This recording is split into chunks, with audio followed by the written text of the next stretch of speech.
Hello, everybody. We are here to play some Apocalypse Keys. I'm so excited. Asians Represent is an awesome space. I'm so happy to be here with everybody. So before we get into it, I thought maybe we could introduce ourselves and stuff, and then I'll talk about the game, right?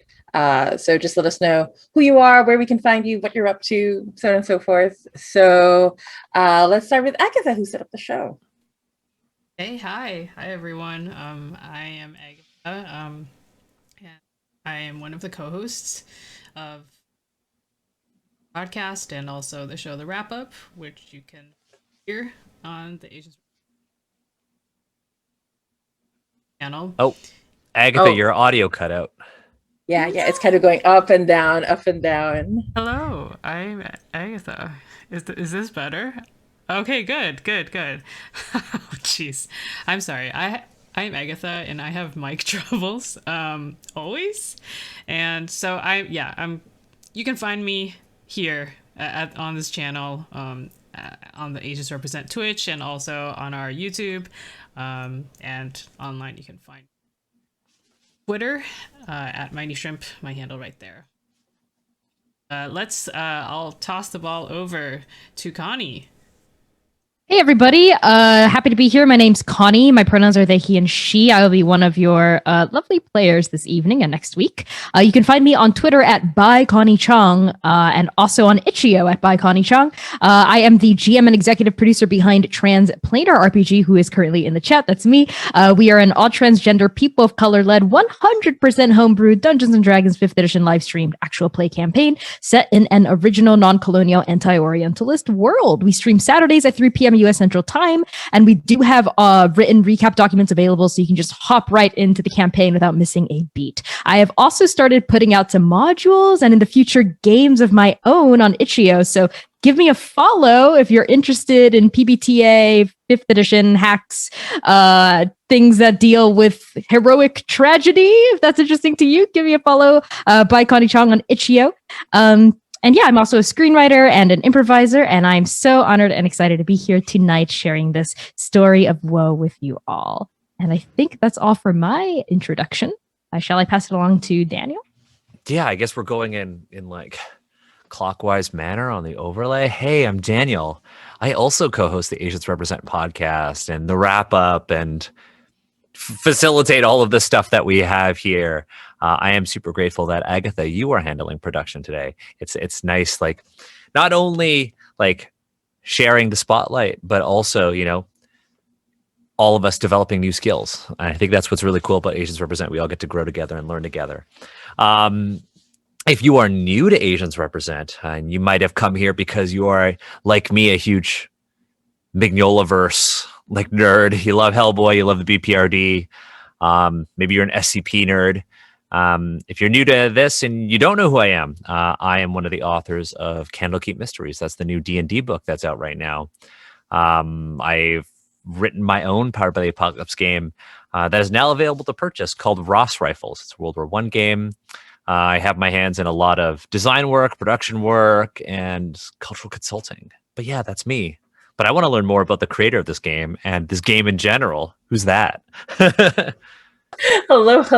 So I'm Jamie. I realize I never say my name out loud, my full name out loud on stream. So I'm Jamila Arnajati. I'm from the Philippines.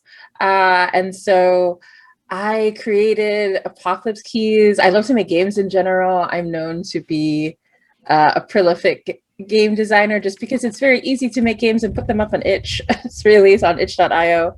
But I've slowed down. I'm focusing on bigger games lately. And yeah, you can find me on Twitter at Temporal Hiccup. I use a lot of Sailor Moon GIFs. I like to hang out with folks. My main goal is to try to get as many people as possible to feel included, to feel welcome in the TTRPG space. I'm so glad that Connie's going to be working on their games. That's super awesome. But everybody's cool. Everybody here is absolutely awesome. And I'd love to see more games from all of y'all. So in terms of what Apocalypse Keys is, so Apocalypse Keys is started out as my love letter to Hellboy and the BPRD. And But one of the one of the interesting bits of feedback I got is like, it's like Hellboy except Monster Hearts, and I was like, oh yeah, that's kind of true. So, but let me get into it. So basically, uh, the world is not yeah, the world is not as it seems. The world is fragile. Many things howl at the edges of reality. Many claws reach out to find a way in. There are ancient doors of power that connect this world to destiny. So, if harbingers of the apocalypse open enough of these doors, the world will end on their terms. So, what we are mainly doing is we are trying to find these ancient doors of power and trying to get to them before the harbingers do and claim it, right? So, an ancient door of power can look like many things. It can be an actual physical door. Sometimes it's a music box. Sometimes it's a dream someone had. It can be a lot of things. And we'll find out today and tomorrow. Oh, I'm sorry, tomorrow. I meant next week. We'll find out next week what the ancient door of power is that the Harbinger is trying to get. So we are all monsters. We are all monstrous agents, and we work for the division, which stands for, I really love this acronym my partner came up with. So we work for the Department of Interdimensional Vigilance and International Security Interdisciplinary Operations Network, or the division. So we are an organization that combats occult threats, makes sense of supernatural phenomena, and investigate the encroaching apocalypse. We are part of an elite group with a unique set of skills. We are the only ones who can hold back the apocalypse and hold this broken world together. So the idea is there are lots of monsters in the world, but they're not all as powerful as we are. And there's this kind of like, everybody knows at the division that the ones that are as powerful as we are tend to become harbingers. So there is always that threat that we may become the very thing that we are fighting against. So Apocalypse Keys has like the biggest touchstone, undeniably, is Hellboy and BPRD. But you can also see a little bit of Doom Patrol. I was watching Doom Patrol recently. I was like, wow, this is like Apocalypse Keys, except they're more of a emotional mess. So, which we can encourage here for sure, and lots of other things. So the main themes are solving mysteries. So we're trying to figure out what's going on. We're trying to create the mystery. And a really cool thing about Apocalypse Keys is I will set up the mystery for you. I will give you the keys or the clues, but I don't know what's going on. I may have a few ideas, but there's a move called Unlocking Doomstore where you tell me what's really going on, right? So we collaboratively create a theory and we roll to see if it's the right one. And so what's really fun about that is it's easier to be really flexible as a GM and to let the mystery really unfold naturally.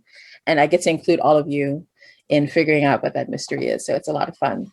And then next is Wrestling with Power. So this is not a game where you start out and you build up your power slowly. You start out immediately powerful. But the thing is, it's very easy to be too strong. So most PBTA games, right, just very briefly to get into the mechanics of it, the higher the roll, the better. But in Apocalypse Keys, and this is inspired by Liberté, which I borrowed lovingly from, if you roll higher than an 11, you go too far. So that's usually where the consequences come up. And you're trying to hit the sweet spot of 8 to 10, because that's when you're able to control your power. You're able to like balance it. And so it's a question of how hard are you going to push to make sure you do it no matter what? And are you willing to put up with the consequences if they happen? And next is emotional entanglements. So it's very important, our bonds with each other, they're mechanically important as well. You can spend bonds to like try to like hit the 8 to 10 a little easier, right? So this was taken from Hearts of Wulin and the bond system, which is really great. And lastly, the last important theme is your power will likely lead to your ruin. So like I said earlier, we are very similar to the Harbingers. The only difference is they have given into what the darkness demands of them. They have given into their own desires first and foremost. You have something that's like a prophecy or a consequence, enemies more powerful than you, or simply the truth of your nature. When you look at the harbingers of the apocalypse, you know that many of your future paths lead to becoming one of them. The only thing standing between you and despair is your force of will and the positive relationships you have with others. The abyss calls out to you again and again, awaiting your answer. So some of the playbooks, all of the playbooks have ruin moves, meaning they're more powerful. You usually don't have to roll for these moves at all, but each time you use them, you have to mark ruin. And when you complete that track, you get a new ruin advance, becoming more and more powerful. But the last ruin advance is you become a harbinger of the apocalypse. So is ruin kind of like corruption in Urban Shadows? It is absolutely directly inspired by it. So which I got from Changeling, the Lost PPT hack my friend made, who got that from Urban Shadows. So very good stuff. Awesome. So Apocalypse Keys is this like Frankenstein of all these PPT games I love. The first time I put it together last year, I was like, there's no way this is going to work. I'll just remove what doesn't work. And somehow it worked. So, but we've been refining it. This game has been in playtest for about a year now.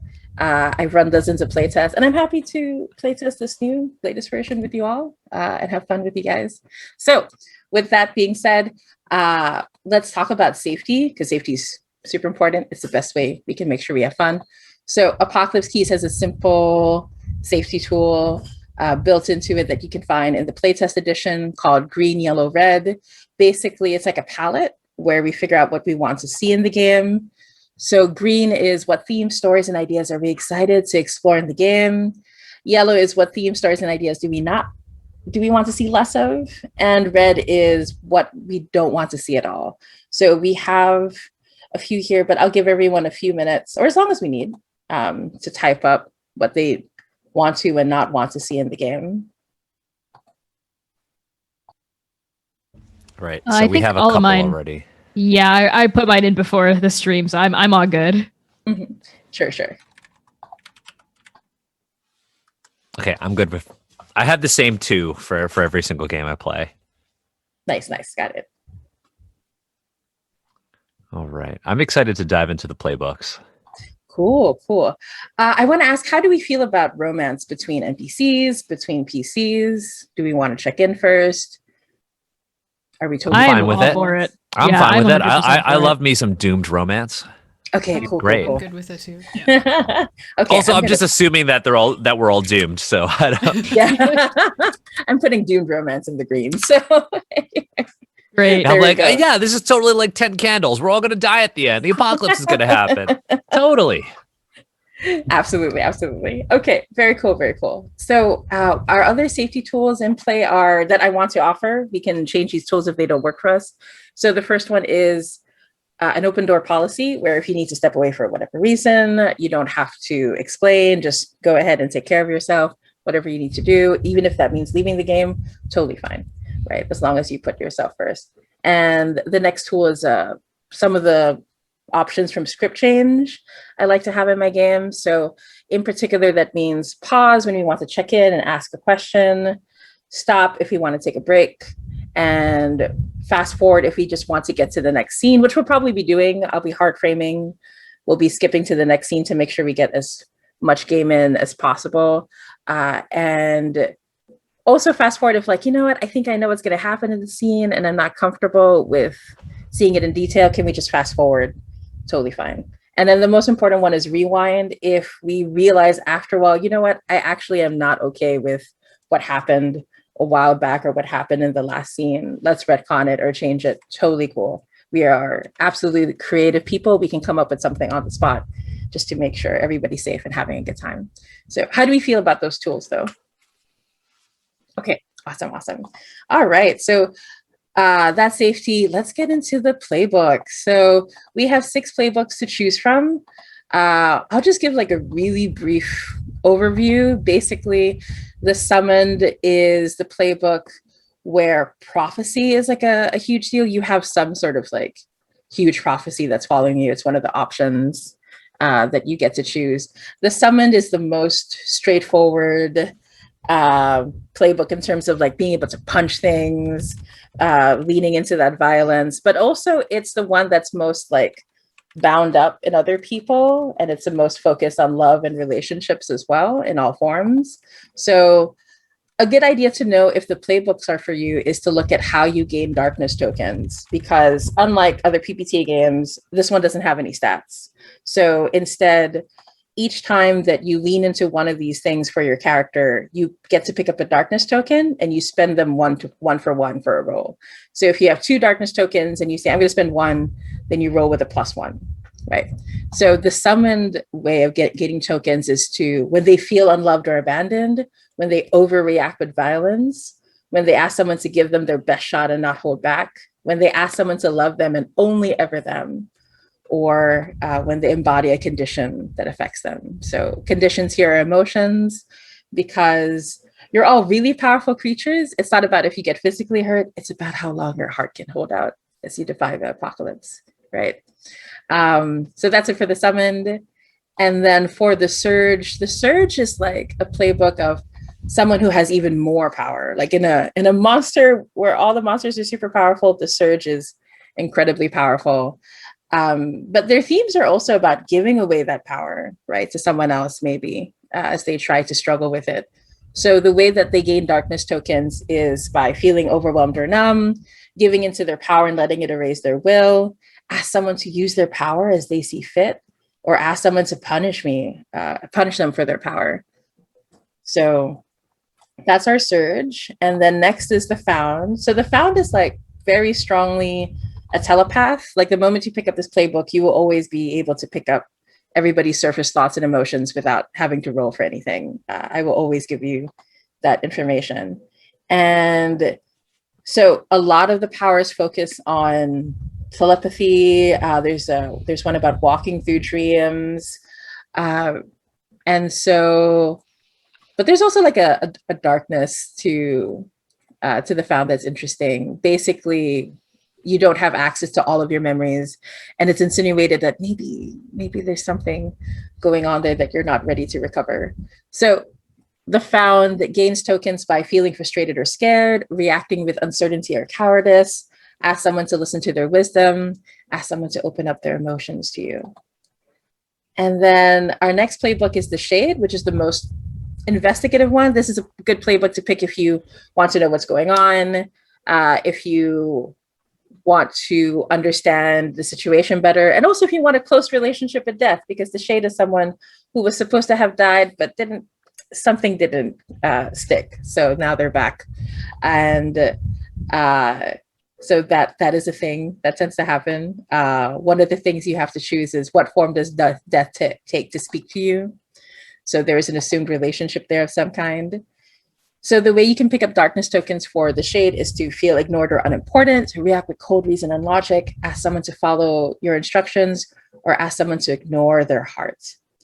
And next is the Last. I'm going to be honest, the Last was created because I was watching Justice League Unlimited and I was like, wow, Martian Manhunter and Superman are so cool. What if they were in Hellboy? So that's what this is, like a sad playbook.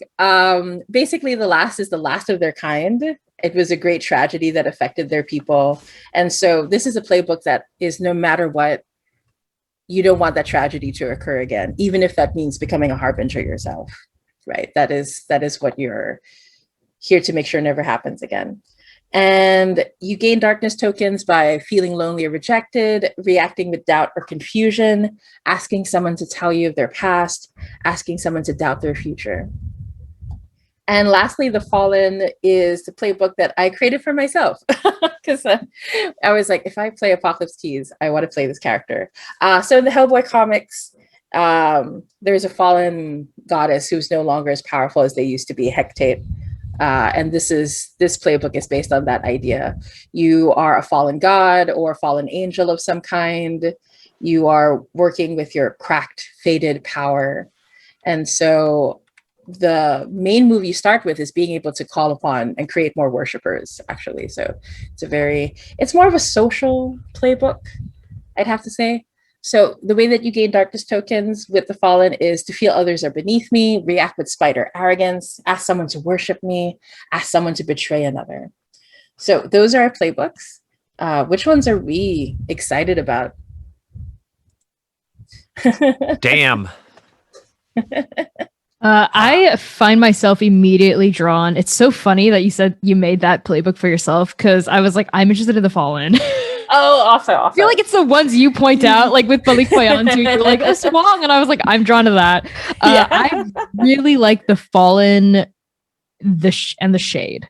Mhm. I think those are the two Cool. that speak to me. I can see myself gravitating toward the Surge as well. Mhm. Probably in that order of preference as well. Mhm, mhm, mhm. Agatha, what are you thinking? I'm looking at the Found. I want to just. Ooh. I knew it. I was like, Agatha's gonna like the Found. I knew it. How did you know? Because in our previous game, you were interested in like the kind of like talk to ghosts. Like, I don't know, it's a very getting cerebral information. Yeah. Yeah. Exactly. Oh no, I think that one is the Shade. The Found. No, is no, the one the the Found can walk in dreams. Yeah. Oh, well, program. perfect. Yeah, I just want to react with uncertainty or cowardice all of the time.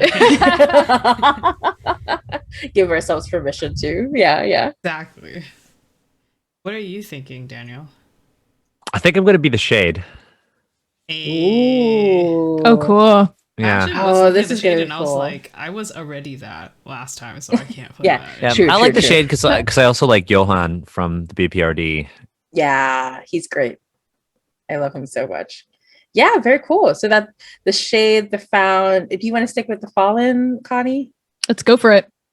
Yeah. Oh, this is going to be an interesting group. This is going This to be is an interesting group. Yeah, I like this a lot. Very, very cool. Okay, so I'll go ahead and hide the other playbooks that we're not using, just so that we have less tabs to go through. I feel like we're like a nerd, a goth, and a prep. Yeah, A little bit.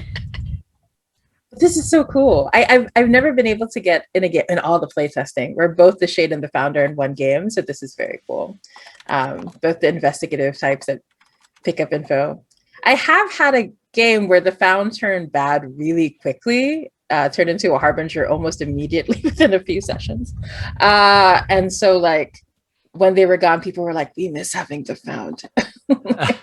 we miss having access to all that information. Okay. So from here, in order to make a character, you have a few drop-down menus, your pick list for your name. This is to help inspire a name. Your look, please choose 1 to 3 to help build up what your character looks like.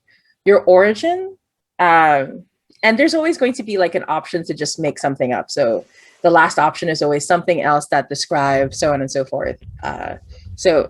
Or if you like one of the options but want to tweak it a bit, please feel free to rewrite it, no problem.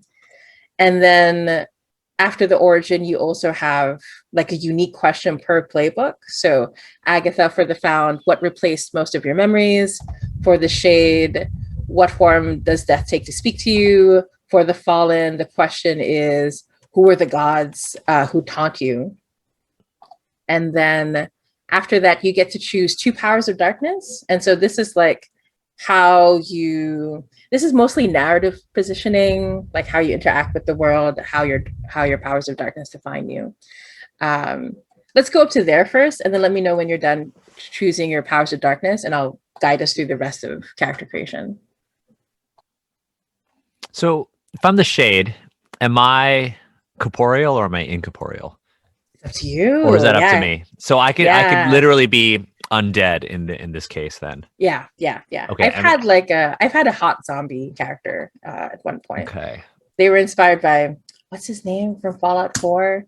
The robot android. They were like, I'm gonna be the zombie version of that guy. Robot. I'm not gonna lie, I did not like Fallout 4. Yeah, no, that's okay. It's like, ugh. Wait, are you talking about Valentine? Yes. The detective? Oh, the the detective? best part The of the ghoul. game. The ghoul. He was. Was he a Yeah, ghoul? he was a ghoul. Yeah. No, he wasn't. No, Wasn't he a robot thingy? Yeah. Oh, you're was- right. He was a synth. Yeah. He is. Yeah. Yes, that's what they call it. A synth. Yeah. He was my favorite. There you go, Nick Valentine. Yeah. Yes. Everybody was like, why is he not romanceable? Yes. I'm not gonna lie, Fallout 4 was just like, fuck you, Preston Garvey. Just like, stop calling me. Lose my number. Stop calling me. Yeah, I feel like I would have Literally, it's like you're playing it. It's just like Preston Garvey's like, this town needs your help. And you go, I'm just like all kitted out with all my guns. I show up and it's like one ghoul. I'm like, Yeah. bang. And then Preston Garvey's like, good job. And I'm just like, I'm busy. deuces, I'm out. That whole aspect of that game was very frustrating. Also, I put so Settlements. much effort into building my settlement. I had like turrets you did? everywhere and defenses. Not once did I get attacked. Yeah. Oh, yeah. It's like you put in all of that work and it's just like Nothing. nothing. Yeah, because it adds to the defense I don't want- meter, I don't right? want And then peace that in my means that no one will apocalypse. come.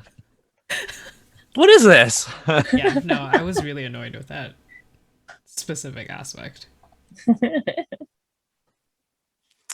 All right. The part of me was like, what I was thinking is like, oh, my ghost, who am I? And I was like, what if I was the ghost of like an ancient Chinese warrior? Ooh. Oh, that's cool. Like, what if I was like the ghost of somebody who got killed during the Three Kingdoms period? Yeah. Awesome. But I don't want to be Guan Yu because I feel like that would be sacrilegious. I mean, if Hades did it, you can do it, I think. Yo, Guan Yu's weapon in Hades was so disappointing. I literally did a run today with it, and I was like, this is impossible to fight with because I'm It's drawn like to you the have no spear because health it's and it- fast Yeah. and it's slow. Yeah. Yeah. Anyway, I'm a bow guy. I think I've figured out most of the things on the left side for my character. Oh, still.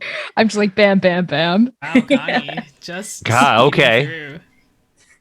through. Oh, I know what I don't can. know what to call Okay, cool. myself. I know That's what- I the know what- problem. I feel like names Oh, are names so are hard. Names Yeah. are I My usually look. there for last. We Yeah, you get should to be- choose. Daniel, you should be Sorry, go Zhang ahead. Fei. Oh, sorry. You want me to be Zhang Fei? Yeah, just have like the giant scraggly beard. Are you commenting on my current facial hair? Oh, I'm saying that's my impression of Zhang Fei is he has scraggly facial hair. I thought you were Likes to going to say that's my. drink like from the jar. I thought you were going to say that was my impression of you, Daniel, with the scraggly beard. And I was like, what else? No, I'm kidding. we're gonna. Zhang Fei is a good one, and then I've been reading into it, and it's just like, where is it? I have a special relationship with a mentor, someone ancient and terrifying, and I was like, oh hell yeah! Like I literally went to hell and I met King Yan, and that's my mentor. Ooh, And just King Yan yeah. gave me like administrative work to make sure that the apocalypse doesn't happen because of Wait, the who? apocalypse. Yama in Buddhism and in China, Ah, King Yan is who oversees the hells. Ooh, that would be super cool. I see. Apparently, volume's low, Agatha. Oh, Ooh. and for everyone? Okay. Perhaps Tome of Tomes. Can you clarify? Now, if we just boost the volume, it's just gonna be. Is it We'll is figure it it my out. volume that's low? Because yeah, my game. Oh, it's just yours, Agatha. Just yours. so apparently. quiet. It's Jamie, question for you. How Sure. many moves do we start with? Right. So you start with one playbook move, and then everybody makes a choice between. Oh, I'm sorry. You already have your starting move, right? Mhm. And then you get to choose another move from your playbook, and then you choose if you're going to pick up a division move. So there's a whole tab. These are moves that are not attached to any particular playbook that represent the resources you have access to. Or so you choose a division move or one of your ruin moves. So you start off with a ruin move right out of the gate, meaning it's if you want to hurdle faster towards becoming a harbinger, I can recommend picking up a ruin move. So, but it represents like how close you are to start off that way, right? Got it. Yeah, but division moves are stuff like, for example, Hero's Weapon, which represents the big gun that Hellboy was able to get from that hero that helped him out. You can have access to a Fey Liaison, partly cursed weapon. I also want to say, like, please feel free to pick whatever options today, and then by next week, if you change your mind, you can swap out anything, no problem, right? But yeah, let's see. Also, other things in terms of what to choose for the playbook, another important option is, what does the darkness demand? So this is basically what will tempt you and lead you towards becoming a harbinger, right? So it can be very personal, or it can be something like what our followers to kill all the gods. So absolutely, or have dark churches created in their names. I will use this as your keeper to like create temptations for you of what might lead you down this path. There's an entire move dedicated to dealing with this temptation. So yeah. Heck yeah. So we get to either choose a ruin move or a division move. Cool. A ruin or division move. Okay. Yeah. So you should start out with 4 moves. Pretty powerful. Yeah, for PBTA. Yeah, I started off with fewer, but people have more fun with a larger palette. So because it's kind of, you don't get a guaranteed level up every session because we don't pick up XP with every miss, and we answer questions in order to get XP at the end of the session. So, but yeah.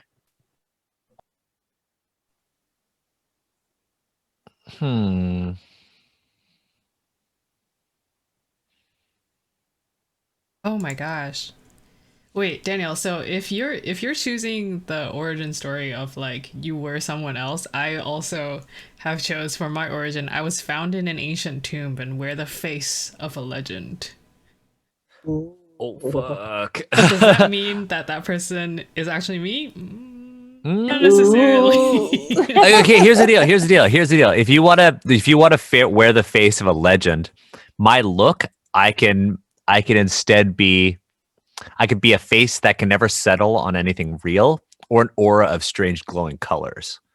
Well, I mean, I've chosen, I have 3, right? So I already chose my looks. I smell of incense and flowers, and got scars, and I have a cold touch. So it doesn't. Okay. Yeah, I will not be Zhang faced. You can still do it. I just mean that it would be interesting. Oh, we lost you at the end again. Sorry. Some kind of overlapping thing. Yeah, sorry, it's my mic. Cool. Yeah. I'm trying to look at my powers. I'm trying to, you know what? Let's do that. No. I'm all done, I think. Oh my gosh, Connie! Connie! Way to go. Okay, stream's over. All right, bye guys. I'm gonna sign off. I'm just like, I'm thinking very carefully about mine. I'm just like, oh, what do I want? No worries. So Connie, what did you choose? Did you get a division move? I think I'm gonna take a ruin move. Ooh. I already took a ruin move. The ruin moves are too good. Tempting power, yes. What ruin move did you pick for the Fallen? I'm picking my beloved nemesis. Oh, I was hoping you'd pick that, Connie. I know. I was like, I feel like we're on a wavelength. I was like, I want to give Jamie this. The one who orchestrated your fall is out in the world. They thrive as they plot and scheme. When you take this move, tell the keeper what grand plans they have and what power they stole from you. Explain why you still care for them. Gain 1 bond with them. Oh my god. And I picked for my origin, I was an angelic creature destroyed by my jealous god. So I think my nemesis is, I'm like going for like full on Satan Lucifer vibes here. So I think my nemesis is God. is like a really big, powerful god that a lot of people worship. Whether that's like the Christian god, I don't know if that's like blasphemous to do that on this stream, or like something else, like a made up mythology or religion in this world. Mm-hmm. It can be like the entity that many cultures witnessed and reinterpreted in their own way. Yeah, Yes. I was going to suggest, right? Yeah. So that they can keep shifting between those different. Yeah, I think I'm gonna X card it being the Christian god. That makes me a little uncomfortable, but otherwise, sure. That sounds, sounds good. We'll just make it this primordial thing. Great. Yeah, I'm cool with that. 100%. Okay, so I pick I'm on my moves now. So I pick a starting move and a ruin move. Is that what you're No, saying? you have a starting move, right? I have Or- one, but I'm trying to figure Yeah. out because Jamie said we should have two, Yes. at least 4 moves. So I only Yeah, have so you one. start with your starting move, and then you pick another one from your playbook. sorry. Um, Okay. Yeah, no worries, no worries. And then, did I say 4? Oh my gosh, did I? Yeah, so I'm like, so I just pick Yeah. the starting move and then one other one, right? Yeah, yeah, Whether yeah, it be yeah, yeah. standard or ruin. Yes, yes, Or yes. division. Oh no, I'm Cool. sorry. You pick a standard move, and then you choose between ruin or division. Gotcha. Okay. Yeah. But yeah, oh my gosh, me and numbers. Me saying 4 when I meant 3. My bad.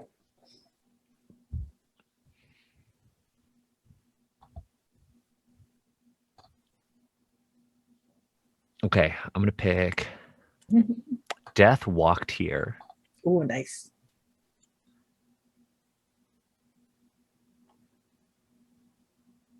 Yeah, that's And always a fun one. then I don't have to do anything else, right? Because I don't see any division moves on mine.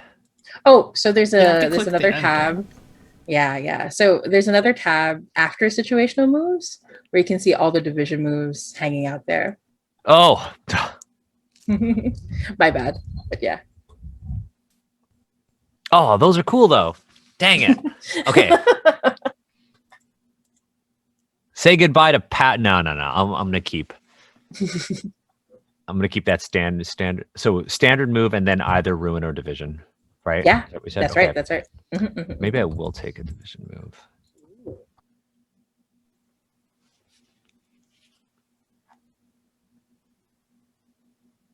Yeah, I even named honorary human status directly after what Hellboy has. Yeah. And the holy symbol arsenal, because I love those times when he's just trying to pull out holy symbols and then punch something. Remember that? Have you seen The Mummy? Yeah. Wait, The scene which in the mummy? the Brendan Fraser one, Okay, got it. Yes, not the Christopher Lee one. Yes. We know what he's pulling out all of the different like holy symbols. Exactly. That made me think of that. I love that moment so much. It's so good. It's one of my guilty pleasure movies. God, the third one Oh. was so bad. Yeah. With Wait, Jet hold Li. on. That's a Jet Li one. I'm looking at the division move honorary human status, and I kind of really love that. I'm like, do I like want to go for less of an edgelord? Do I want to play like a fallen god who's like, fine, I'll just be a pop star? Like, Oh, instead- heck yeah. like a move because that Yeah, might why be the not? mood. That's like that Wicked and the Divine sort of vibe. Yes, Yeah, exactly. Yeah. Ooh, nice combo. Yeah, you know what? I think I'm gonna go for that one. Cool, Actually. cool. Now I'm gonna grab a ruin move. Do I I'm like copy grabbing a paste ruin or move. Yeah, I can copy and paste it for you. No worries. awesome? Thank you, Jamie. Yeah. I'll pick it up for you. Okay, So- I've oh sorry, go ahead. Oh no, it's okay. Go ahead, Agatha. I have picked everything except for my name. What I want to know Ooh. what other people's names are, so I can get inspiration. Sorry, say what? I want to know what other people's names are, so I can get inspiration. I'm literally Zhang Fei. Yeah. I just love the way Daniel answered that question. That was so good. Oh my gosh. Then I feel like I want to be Liu Bei. Do it. bro. Bro, we gonna do this? Oh god. Oh, that's so funny. Let's go find a peach garden. It's gonna be a supermarket and it's gonna be the peaches section of the supermarket. Yeah, and And then it's we just like these two strange characters at a just, like, grocery slam store. That. That's great. I kind of like that. We have Zhang Fei, Liu Bei, and I am Belphegor the Witch King. So So good. We truly are the rock It's just star.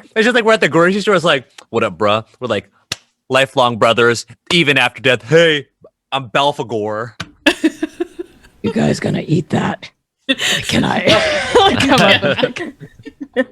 Okay. She- But yeah. All right. How are we feeling about our I'm trying to still characters? figure out my last move. No worries. It's so I'm cool. just How like, about, uh-huh. So the ruin move only comes into play when we hit our breaking point, right? Oh no, you can use it anytime. Oh, okay. Or when a PC is about to hit the breaking point. Oh, I'm sorry. Was it a particular move? Yeah. For let's see, death broke me first. Yeah. So with that in mind, I will try to make it easier. It's pretty easy to pick up conditions though, because you only need sweet. you only need to pick up 4 in order to hit your breaking point. This is because right in masks, it's like when you're supposed to mark another one, but all are marked. Here, it's like the moment you mark the last one, you hit your breaking point.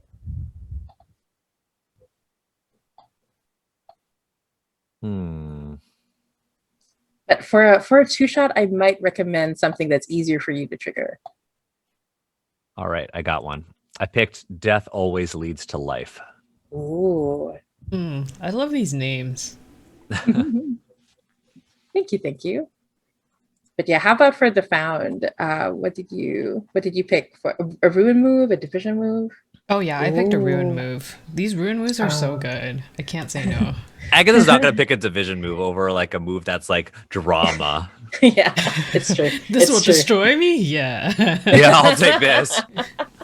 So I wanted to ask do people want me to remove the other moves so that it's easier for you to see which moves you have and then just relay it out for you? Or are you okay with it? Okay, just let me know. I'm happy to tweak it however we like. Okay, so let's introduce our characters and then we can build bonds with each other. So shall we start with, I feel like we have to start with the Fallen because like, we start with Agatha, Daniel, and then bam. So no, Agatha and I, we have a bond already. Yeah, it was a warm summer day in ancient China. Yeah. But yeah, so shall we start? War was on the horizon. 100%. So let's start with our Witch King. Connie, tell us about them. Heck yeah. So should I read out the little blurb at the top? Oh yeah, please. Okay, the Fallen as Belphegor. I am a pale reflection of what I once was. I embody the hubris and volatility of the apocalypse. My power is faded, cracked, and deceitful. My heart yearns to worship and be worshipped. I am Belphegor, the Witch King. This was a name I earned through fear and terror. I was not always called this name. My look is, I've chosen a cracked halo that bleeds, eyes that cover my entire body, and evidence of the god I once was. I think Belphegor's true name, they have erased from existence. Or rather, maybe the god who struck them down erased from existence. So they don't even know their true name anymore, I think. But they used to be, I think, the god of beauty and the sublime. Nice. So they are very arrogant. And the evidence of the god they once were, my powers of darkness, I've chosen Fey Glamour for one of them. So they're always glamoring themselves to look extremely beautiful and extremely like attractive and glorious. But you know, if that runs out, it's they're true. I think part of what happened when they were struck down is they were rendered horrifying to the mortal eye. So my division move that I took is, let's see, honorary human status. Unlike most monsters, you have been accepted by society as a whole and are at least somewhat famous. I think Belphegor the Witch King is literally a pop star. And when you take this move, answer at least one of the following questions. The question I'm answering is, what must you hide about yourself from the public at all costs? And I've written, my true appearance is horrifying. Gazing upon my authentic visage will kill. So I have to be very careful not to let that glamour fall. On stage in front of thousands of people. And so good. Killing literally thousands of people at once. So my origin, I was an angelic creature destroyed by my jealous god. Pretty straightforward. Who are the gods who taunt you? Divine servants who grew in power as I have weakened. I'm thinking I had a lot of rivals who have surpassed me now in power because I belong in the mortal plane and I'm very angry about that. The powers of darkness I've chosen, as I've mentioned, include Fey Glamour, pretty straightforward, and Soul Venom. I'm interpreting that as like, it's when I let a little bit of my true visage crack through and I like corrupt other people's souls to weaken them or destabilize them somehow. And what I does the love that. darkness demand of me is to kill all the gods. That makes sense. I'm pissed at the divine order. And to fall in love with a monster who can destroy me. Because I'm a sucker for fucked up romances. What a gift you gave me. Thank you, Connie. I know, right? You're very welcome. So that's Belphegor. I love Agatha's face. Awesome. Okay, very cool. All right, and then so let's go with Agatha. Tell us about the found. Okay, my found. My name is Liu Bei, and my pronouns are he, him. So let's see. The name is a name that reminds me of the mystery that birthed me. What is my origin? I was found in an ancient tomb and wear the face of a legend. So it's literally one of those situations where people were tomb robbing, and then I just kind of like woke up and followed them out. Ooh. Not all of them survived. I was about to ask. Yeah. When you said I woke up and walked out, I'm imagining like the tomb robbers being like, "Oh, cool," and then you're just like, as they leave, it's just you walking out. Yeah. Yep. So cool. Yeah, my look is I smell like incense and flowers, obviously, because I was in a tomb. These are the things that kind of accompany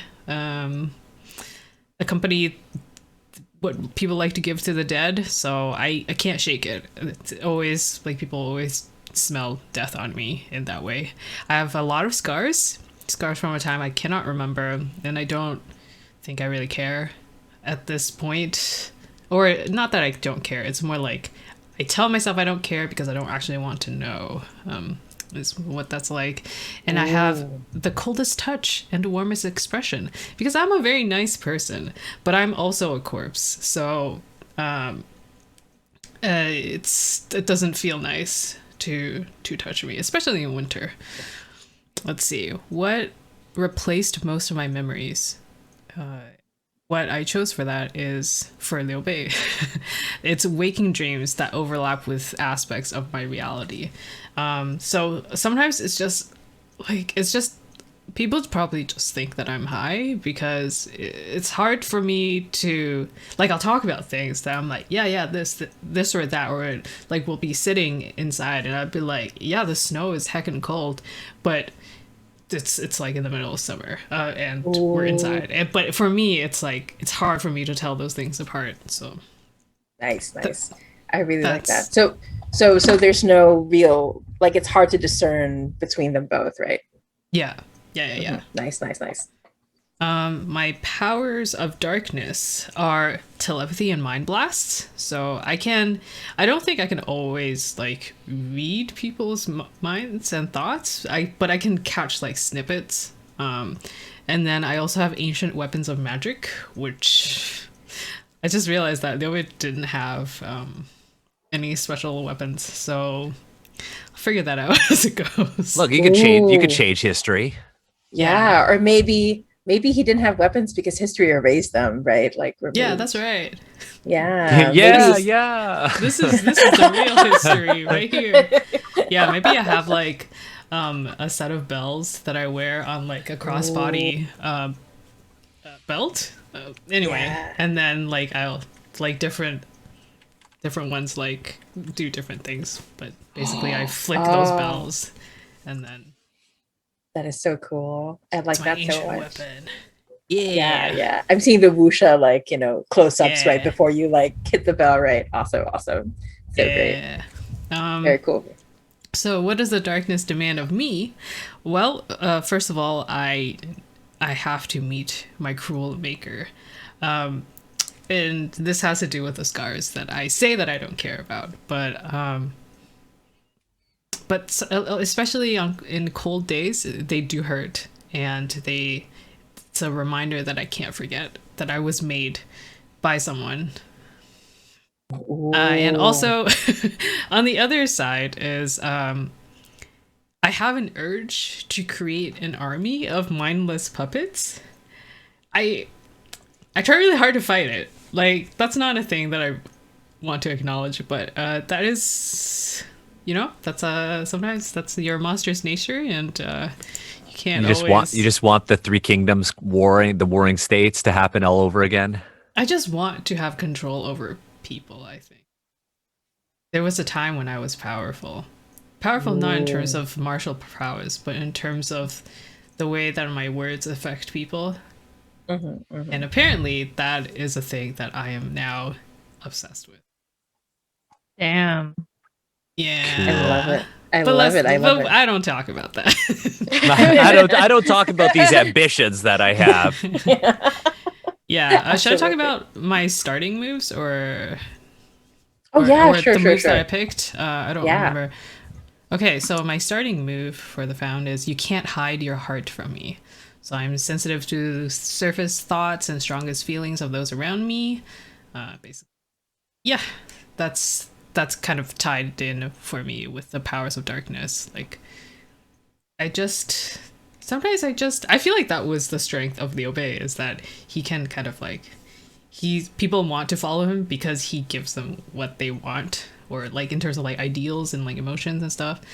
So yeah, that's my starting power. And then I chose for my standard move, you are not alone, which is when a PC is torn between and must is torn between and must make a choice, I can reach out to them psychically and tell them why they shouldn't be afraid. I'll like take a condition and be like, how do I help you believe in yourself?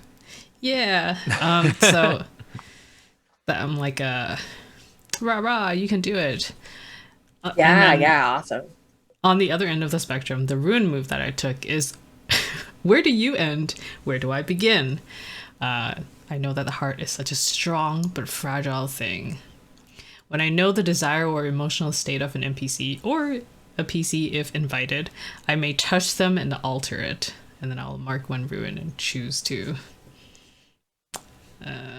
do Yeah. things with people's emotions. Absolutely. Very cool, very cool. Okay. Sick. And then but of course, now we have to learn about our shade. What's up? I'm the Shade. So my character's name is Zhang Fei. I'm bros with Agatha's character. We're ancient bros, a bromance that lasted an eternity. Let's see. My name. I picked clearly a traditional name that conveys knowledge and history, but mostly just history.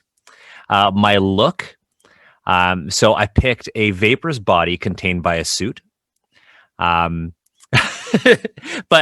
in my head, it's not like a slim fitting warrior body. I look like Baymax from Big Hero 6. Oh my god. So good. I look like Baymax from Big Hero 6, and it's almost like formless, right? So I look like Baymax from Big Hero 6. I kind of look like a pear. Now, I also picked an aura of strange glowing colors. So I'm Baymax, except I kind of glow different colors depending on how I feel. Aw. I'm like Baymax, but I've got like Baymax with a tactical vest on, with like a belt full of things that I need. Maybe like a gun. Baymax with a gun. Yeah, Baymax with a gun. Look, this is Baymax 21st with a century. gun Oh my and This is the looking like 21st a century. mood ring. Yeah, I'm a mood ring. I'm a You're a lethal spiritual mood. I'm a spiritual mood ring that'll pop you. That's I'm so glad we saved you for last time. So Right? good. Now there's more. There's one last thing, and it's one of my looks is something that hints to how I try my best to be human. So since I look like Baymax, I really don't look that human. I'm Baymax with a gun and a vest. That's really what I look like. But I have had the division engineers allow me to vent my ectoplasm around the facial region so I could have this like vaporous beard like I used to have. Oh, so good. So I've got this like vaporous beard. I look cute, but I'll fuck you up. Because I'm an ancient general. So my origin, I got too close to the truth and died, but death would not take me. So historically, Zhao Fei was assassinated. And I got close to some sort of apocalyptic truth, and I got killed for it. And Death was like, you can't be here. King Yama was like, no. You're gonna roam the earth until you have served your true purpose. So now I picked, my powers are Let the Dead Speak and Shadow Magic. So while I do have a gun, I can actually create a spectral spear that I use to both usher the dead. And when I you kind of like, when I slam the butt of the spear onto the ground, I can call for the dead too. What does the darkness demand? The darkness wants to destroy anything resembling friendship, and I'm all about my bros, and I don't like this. The darkness also demands that I break the veil between the living and the dead. Oh yeah. Because I think that the darkness, wants there to be war again, wants to unleash all of these souls, wants to unleash all of these people with unfinished business back onto Earth, and that will mess up the balance of things. What else do I need to tell you folks? Oh yeah. So in terms of moves, I picked Death Walked Here. So with this move, I am able to reconstruct events. Given that I was a military general, I am well-versed in tactics and understanding the bigger picture of things. I feel like this was a good move to pick. And then I picked a ruin move, and I picked Death Always Leads to Life. So if somebody is on the verge of death or decay, I am able to choose to hold death hostage or demand life bargain with me. I just imagine my character having death in a headlock and being like, yo, come on. Exactly. But yeah, though that's my character. That's Zhang Fei. Zhang Fei is all about friendship, and being reunited with his bros. Perfect. I love this so much. So I had to ask, so Agatha, for your character, do you remember everything between you and your bro, or are the memories like fragmented, or how does that work? I feel like I remember everything, but I think I bring up a lot of things that Zhang Fei would say, like, I don't think that happened. So it's hard for me to tell like my waking dreams from my memories or from my life in general. So, but I accept it. Like I accept all of the things that could be memories, and I would say that those are truths. Nice. I really like that. Okay, and so what we're going to do next to round things off is we have 3 starting bond questions. And so once again, the importance of bonds in this game is that you can spend bonds after a roll.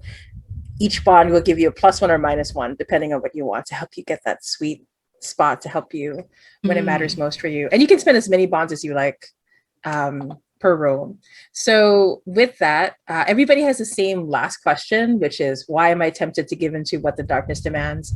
I feel like we touched a bit on that already for some of us, but yeah, then we each have unique questions. So let's go in reverse order. Let's start with the shade this time. Oh, heck yeah. Yeah, so tell us about your bonds. You can choose one or answer both if you like. But yeah.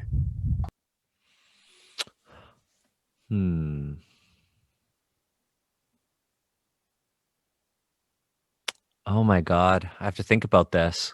Can you read all of them out? I want to know. Yeah, I'll read them all. So I have, Sure, you were sure. there when I died. How did witnessing my death transform our relationship?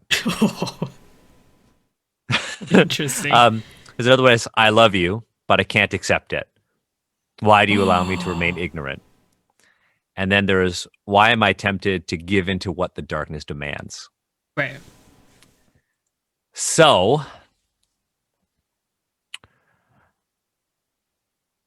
it depends on if I mean, one of my bonds, it has to be with Liu Bei. Yes. We're blood brothers. What do you think, Agatha? What do you like? And what do you feel vibes best with our characters. Well, I'm going to then also say what my starting bonds are. Yeah. And then you can see what vibes. So one of them is, you were there when I was found. Why do you either pity or admire me? And the other one is, you love me, but I don't understand love.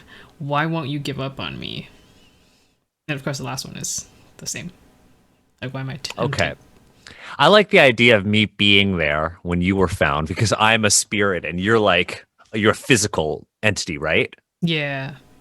So maybe I saw you and I'm just like, oh, I'm all colors. I like that one. And then I think let's just do you were there when I died. I know I was assassinated, but you know, we could change things because you only heard about my death. It was reported to you. But I think that maybe you were there when I died. Maybe you saw my body. And Yeah. and how did that transform our relationship? I think we thought in that moment, maybe you thought in that moment that we were going to be we thought we were going to be bros forever. And then I died. Yeah, rude. Yeah, rude. No, way to die. I think I probably feel guilty.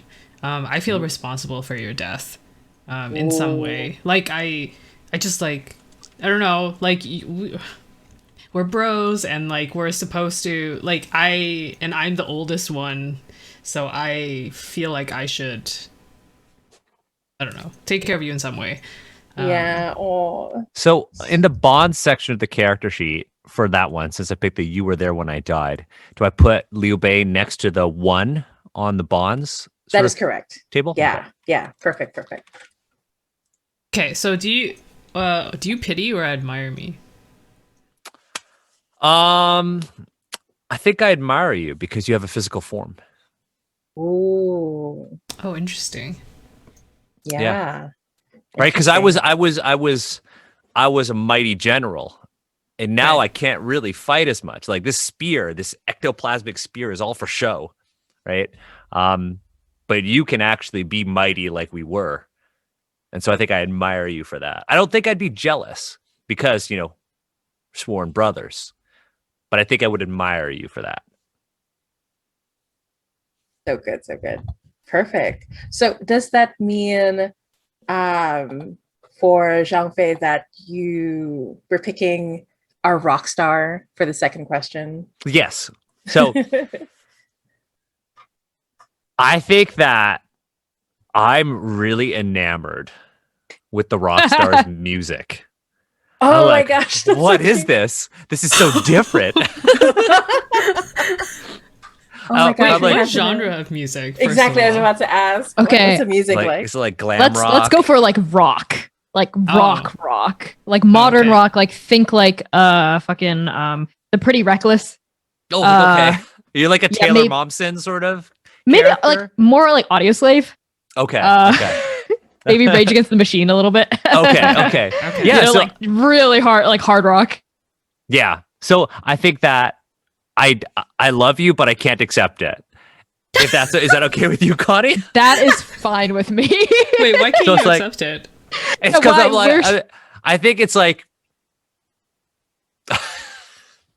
So I think when we first formed, maybe I was there to recruit you into the division, and it was at one of your concerts. And my since I'm gosh. I'm a spirit, I could see that you're different, right? Beyond all the makeup and everything like that, the glitz and the glam and the music. And I was at your concert, ready to recruit you, and I was just like, "What are these sounds? What is this feeling?" And it's like at a concert where you're just like, I love you. You feel Taylor that Swift. euphoria? That Yeah. Oh, concert yeah. euphoria? Yeah, that concert Yes. euphoria. And I was like, and I fell in love with you. And I'm just like, I can't accept it because I'm a general. I am dignified. I can't fall in love with a pop star. I have to fall in love with an aristocrat. Mm-hmm. I love that. That's so good. So, but then we have to ask our fallen, why do you allow them to remain ignorant? It would be I want to spare us both the secondhand embarrassment. I think it's a real question. I'm like, I can't have this Baymax looking like that is gonna fuck with my image. So I'm just gonna be like, you're gonna sort that out. Like I'm a tough looking Baymax. Yeah, but still, I'm like, okay. it doesn't fit with the Witch King brand. Oh my so God. good. It's I a love this so- branding issue. Yeah. Your My manager, agents are like, your managers were like, no. yeah, literally. It's like like when the K-pop stars are seen, like fix my camera. When the K-pop Yes. stars are seen like dating somebody, it's like, oh, we can't cause that kind of drama in the Mhm. industry. Exactly. And you're just like, we're just work colleagues. Yep. Yep. So good. We're So just good. working to hold back the apocalypse. No big deal. There's nothing going on here. If we're just Oh trying to my figure out the gosh. apocalypse and Yep. nothing more. Exactly. Yeah, Perfect. I love it. Perfect. All right. So, yeah, and then the last question is, why are you tempted to give into what the darkness demands? Like, do you think these people deserve to have their second chance and figure out their unfinished business, or? Look, I feel. Hey, does that mean I already get darkness? Because I feel ignored by the rock star. I like how you're already going. I'm gaming it right now. Yeah. A plus. Sponsor me, G Fuel. Why am I tempted to give into what the darkness demands? So the darkness demands that I destroy anything resembling friendship, and I see that, like, look, Liu Bei and we're missing our third sworn brother, Guan Yu, and it's just not the same. And I think that maybe if I let go of my bond of friendship, I'll actually be able to pass on. So while I'm holding on to this friendship, maybe that friendship and the hope is still keeping me here, even though I know that the king of hell kicked me out. Mm. So maybe I think that if I let go of friendship, maybe I'll go to heaven. Oh, that's really cool. Yeah. Wow. I love that. Super, super awesome. Damn. I should have named my character like Zhuge Liang or something. I don't know. I feel like I'm breaking the No. pattern. It's just like, But it's better. it's I love me, it. my bro Liu Bei, and my crush Belphegor. It's so good. Oh, You know, sorry. I have to- Yeah, sorry. Your manager said I have to call you Belphegor the Witch King every single time. Yes, the full title, please. Full title. So good, so good. You know, honestly, Baymax with the best of the gun is so BPRD. It is so strong. And I can really Yeah. see it in my head. Okay, like I can see the comic panels and everything. All right, so let's go to our found bonds. So Okay. you already got your first one, right? Yes. My second one, again, is you love me, but I don't understand love. Why won't you give up on me? And considering that, Connie, you're basically the only other player, I don't know. I don't need to do all of the bonds, right? So I think I'll let you choose if you want to have that bond. And if not, I'll just, like, do the... Why am I tempted to give into what the darkness demands anyway? Yeah. I'm not sure if that currently makes sense to take that bond right now. That's fine. Maybe we'll find it through play, but I'm cool leaving that blank if you're cool. Your with it. manager says you can't be seen with a zombie either. Yeah, exactly. It's like that musty like tomb, like Ugh, the smell isn't good. If you go and meet fans, the fans are going to be put off by the smell. Yeah, they'll be like, why do you Actually- smell like potpourri? yeah, he smells like incense and flowers. Yeah. It's not like hard rock enough, That's true. right? Yeah. Charcoal or bust. You have to smell like the back of Charcoal. like a horrible RV. Charcoal. Jeez. Charcoal. I want like Um, cigarette butts. Yeah. Yep. I want to smell like regret and sadness. Exactly. Yeah, I smell like Exactly. the road. Perfect, perfect. Oh, Zombie, you get it. Look, Totally. being on this is why we have to be together, right? I get Balfagor. I get it. Being on the road, being on tour, it's just like going to a different battle, except instead of killing people, playing music. Exactly. But why this is Agatha. yeah, why am I tempted to give into what the darkness demands? Because I miss the power. I miss the respect, I think, is what it is. The respect of peoples. So sometimes, yeah, I think it's very easy to tempt me with that. Even though I don't think it is, but it probably is pretty easy. Ooh, I like that a lot. Very cool, very cool. Okay, and then Belphegor, let's go over your bonds. These are so interesting because the first one is you made sure my fall was swift and terrible. Why don't I hate you for it? The second one is you long to worship me. Your heart yearns for me. Why do I keep my distance from you?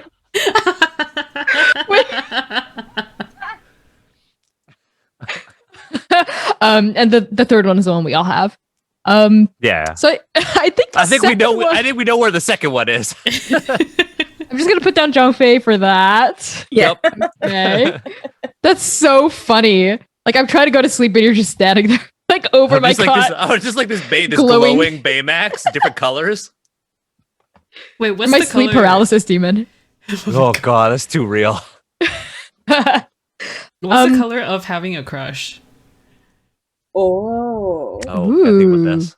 I think for me it's lavender. It's gonna be lavender. Oh, Yeah, nice. I was thinking something Nice, pinkish. nice, Yeah. That's good. That's good. Then in that case, I mean, would it make sense for Liope to be involved with my fall? Like before maybe you it was were in the zombified? past. Yeah. Yeah. Interesting. I want to know how that happened. Yeah, that's the thing. Like, I think it would involve some exposition. Yeah, sure. I'm down to to have ordered a hit on you. Ordered a hit on the god of. So I'm not super familiar with like Warring States period, like what actually happened. Just a lot of people just fighting. Yes, Yeah, just yes. lots of So warring. Literally, just like let's think of this: an emperor dies, and then China gets like split up into big factions that go to war with one another. yeah, I just know like a few select stories from like Romance of the Three Kingdoms, like stuff my mom's told me. Just go pure Dynasty Warriors. Just go Dynasty Warriors. Cool. Yeah. Agatha, would it have made sense for your character to want to kill the god of beauty? Because that's what I was. Like, would that be like somehow strategic or like tactical I for think you? I think what it is that killing you was a condition for working together with someone else. Oh. And they were like, okay, to show your sincerity, their head. And I was like, done.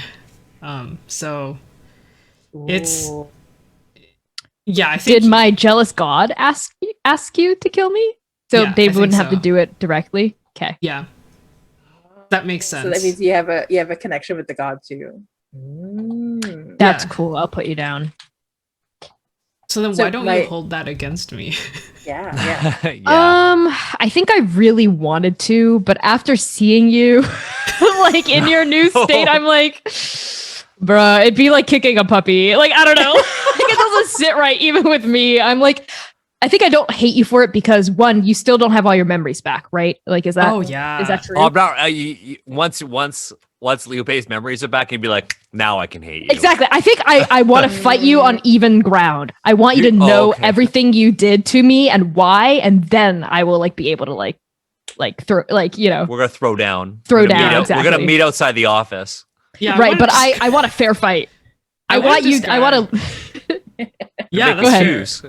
I want to describe what the Liu looks like now. Please do, So, yeah. So like when Liu is standing beside Zhang Fei, Liu is like really really thin and like also like really like tall, and so just always looks a little bit like he's being buffeted by the wind. And he also always wears like oversized t-shirts and like oversized jeans. So it's like very much like early 2000s pothead kind of vibe. And it just I think so. He looks like, and he's always like kind of like out of it, and it's like, yeah man, like feels so good, you know. So like Shaggy. Scooby-Doo. Scooby-Doo. Zoinks. Yeah, I feel like he's very much normally like very, I think, hard to dislike because he just seems so harmless and kind of like weak. So I can kind of see that as well, like being, I don't seem like a threat, or I don't, it's just, I'm not who I used to be also. I like that. I think I could see that. I also like it being like, I'm like, you were just like the tool. You know, like my god would have done it. It doesn't matter who, like you were just convenient. So like my beef is with the person who ordered the hit, right? A little bit with the person who carried it out, but with the person who ordered the hit in the end. Right. I love how you just made like Liu Bei is just like this stoner. I mean, I love it. I love it. in a different time, right? You have a stoner, a rock star, and like a sack of gas. Whoa. I'm not a sack of gas. I'm like a balloon. A balloon of vapors. My apologies. A balloon of spiritual vapor. Yikes. With a beard. The beard is very with important. a beard. Because that's how I convey my humanity. It's what I used to be. Perfect. Okay, so with that, we've made our characters. Do we want to take our break here and then we'll like jump into the mystery proper and stuff afterwards? Okay, so usually at this point of the game, we spend some time just really briefly fleshing out the division and what it's like. But because this is a 2-shot, I think we're going to, drop right into the mystery if people are cool with that. Yeah. Okay. I'm down. Awesome. So I'm going to ask, though, really briefly, how does the division get you around? So, like, you have to solve mysteries all over the world. How is it that you're usually, like, transported to where you need to go? Are we thinking, like, traditional Hellboy style where you show up in a helicopter and touch down somewhere? Or is there something more mystical, weird going on? What do we think? I feel like Balfagor is used to traveling around in nice planes. Yes. Yeah. Nice private plane. Yeah, I think whatever negotiations between my management company and the division would have included when I go out to do shit. You split your time between being on I tour do. and saving the world. Yes, exactly. 100%. Yeah. This is so funny. This is the Fallen. The last time I had a Fallen who did that, they were like, I take the private plane and no one else can. They have the So, but I want to establish you let everyone else take the private plane. Is that yes, right? 100%. And I watch them like a hawk. I'm like, don't touch that. Exactly. Oh, so it's your plane. It's not like a chartered. I guess we don't need to get into the nitty-gritty. Oh, but here's the thing: it's who owns the plane? Well, it could be one of those like V-22 Ospreys, like that military plane that's like helicopter and plane. I don't know anything about planes. It could be like one of those, and we're like Liu Bei and Zhao Fei are used to like flying in these like really like Spartan military sort of planes. We are? I don't know if we're in the division. If we're in the division, maybe this is how we go to missions, right? Oh, I see. So were we in the division before? We could be Balfagor, since we're like trapped between life and death. Maybe. How long has the division been around? Can I call you Belly? Yeah. Call me Belly? You at your own risk. Yes, you can do whatever you want, but Belfagor will not like that, I think. Okay, solid. But yeah, I think we have to have at least it's completely up to you if you're new to the division, but the division has been around for like a really long time. They've been openly operating like on records since the 1920s at least. But is it like an Assassin's Creed situation where they like go back like all the way back to to the like, Animus? Yeah. Shit, I just deflate. Yeah. Oh god. Cool. I'm cool with. I mean, it feels like it makes sense for Belfagor to be the new recruit if we're gonna play that angle. Because That's in the so backstory, good. I said that I fell in love with you when I went to recruit you. Yes, that's I true. like that you two like have an established relationship, and I'm like sort of like the odd man out or like the new person. Cool. You have Yeah. need That's of why my I feel like I talents. should call you Belly. Yeah, that's. Agent Belly. I like how there's any justification to go. I need to figure out why I can call you Billy. That's just so hilarious to me. Okay, so we are in So I assume we're in a fancier version of what is normally a Spartan military-esque kind of vehicle situation. We had to have you talk to your people who talk to the division, who had to make sure this was all set to your standards. And for all intents and purposes, this vehicle belongs to you. Right? I So love how much power Belly has. Balfagor's management has over this like private paramilitary organization. Yeah. I imagine they're very, very rich. Yeah. Whatever agency they like represent, like Beyonce, etc. Oh my god. Oh my god, you have Beyonce on speed dial. Yeah, I do. I do. It's so good. Perfect. Okay, so as you are headed over to the location, you were headed to Manila, Philippines. It's a rainy season right now. The rain's coming down hard. You've heard through the reports that numerous areas in the city are flooded, that people are doing the best that they can. But this is a common occurrence in the city in general. And you are here because you have been tasked to look for a missing division agent, right? So their name is Leon Villanueva. I'm going to add it to, I can type, right? Yeah. Yeah. No, I'm just asking myself. But yeah. So Leon. Where did this information go? Oh, I put it in the NPC tab. Okay. Yeah. So we can keep track. Because I have a reputation for being an NPC pinata. So you hit me a little bit and an NPC comes out. So I just have a whole tab for them. Okay, so Leon is one of the oldest division agents. If you ask him directly how old he is, he's not going to tell you, but he's been around for a long time. He's part of the Aswang faction, which used to be one of the most powerful groups in the Philippines. They used to own a lot of land. They used to own a lot of power, but back when the Spanish colonized, they were pushed out, right? And ever since then, the Aswang faction has had a really bad reputation. You know that Leon in particular is a shapeshifter. So I have a few questions for y'all to help establish Leon and their connection. Oh, I forgot to mention, their pronouns are he, they. So, and Leon is very beautiful, long, curling black hair, large, dark eyes, and looks very unassuming, like can pass as human, basically, most of the time. So I'm going to ask, let's see, because Leon is a longtime agent of the division, and we established that, oh my gosh, I was going to call you Belly. That is not allowed. I mean, anything goes, really. So Belfagor, since you are the newest agent here, how did Leon help you transition? How did they help train you and get the hang of being a division agent? Maybe there's always like a acclimation period when you're first recruited into the division. So I think they were my handler. They like helped me learn the ropes of like bureaucracy in the division, as well as like how mission beats usually go.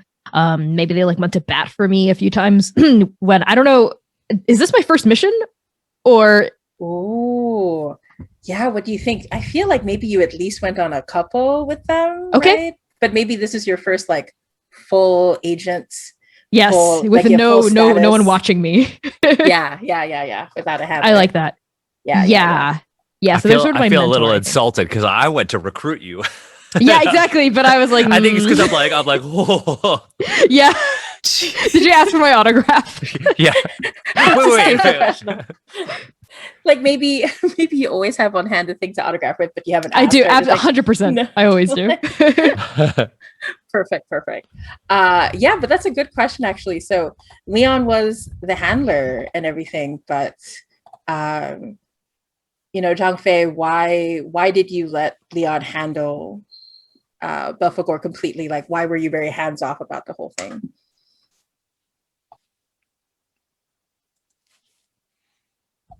Like, do you Sure. usually train agents, or do you usually just bring them in, or do you take turns with Leon? Like, what do we think? I think because of my appearance, I think it's kind of like I think I tried this one for the first time and I thought I could do it and I just could not, and it was just a disaster. And I think since Leon is more human passing than me, who is industrial in appearance, I think Leon does more of this. I tried and it just didn't work out. Awesome, awesome. I like that. So, actually, I'll still ask you another question for Zhang-Fei. You know that Leon is a shapeshifter, right? Mhm. Like many of the Swang, they can change into different forms. What is Leon's favorite? Like when the chips are down, when they need to bring a harbinger in, what do they shapeshift into? Ooh, when they want to bring someone in, what do they shapeshift into? Like when they're at their most dangerous, right? I really like that this picture you've uploaded on our Google Docs / sheet. I really like that because it's got like this.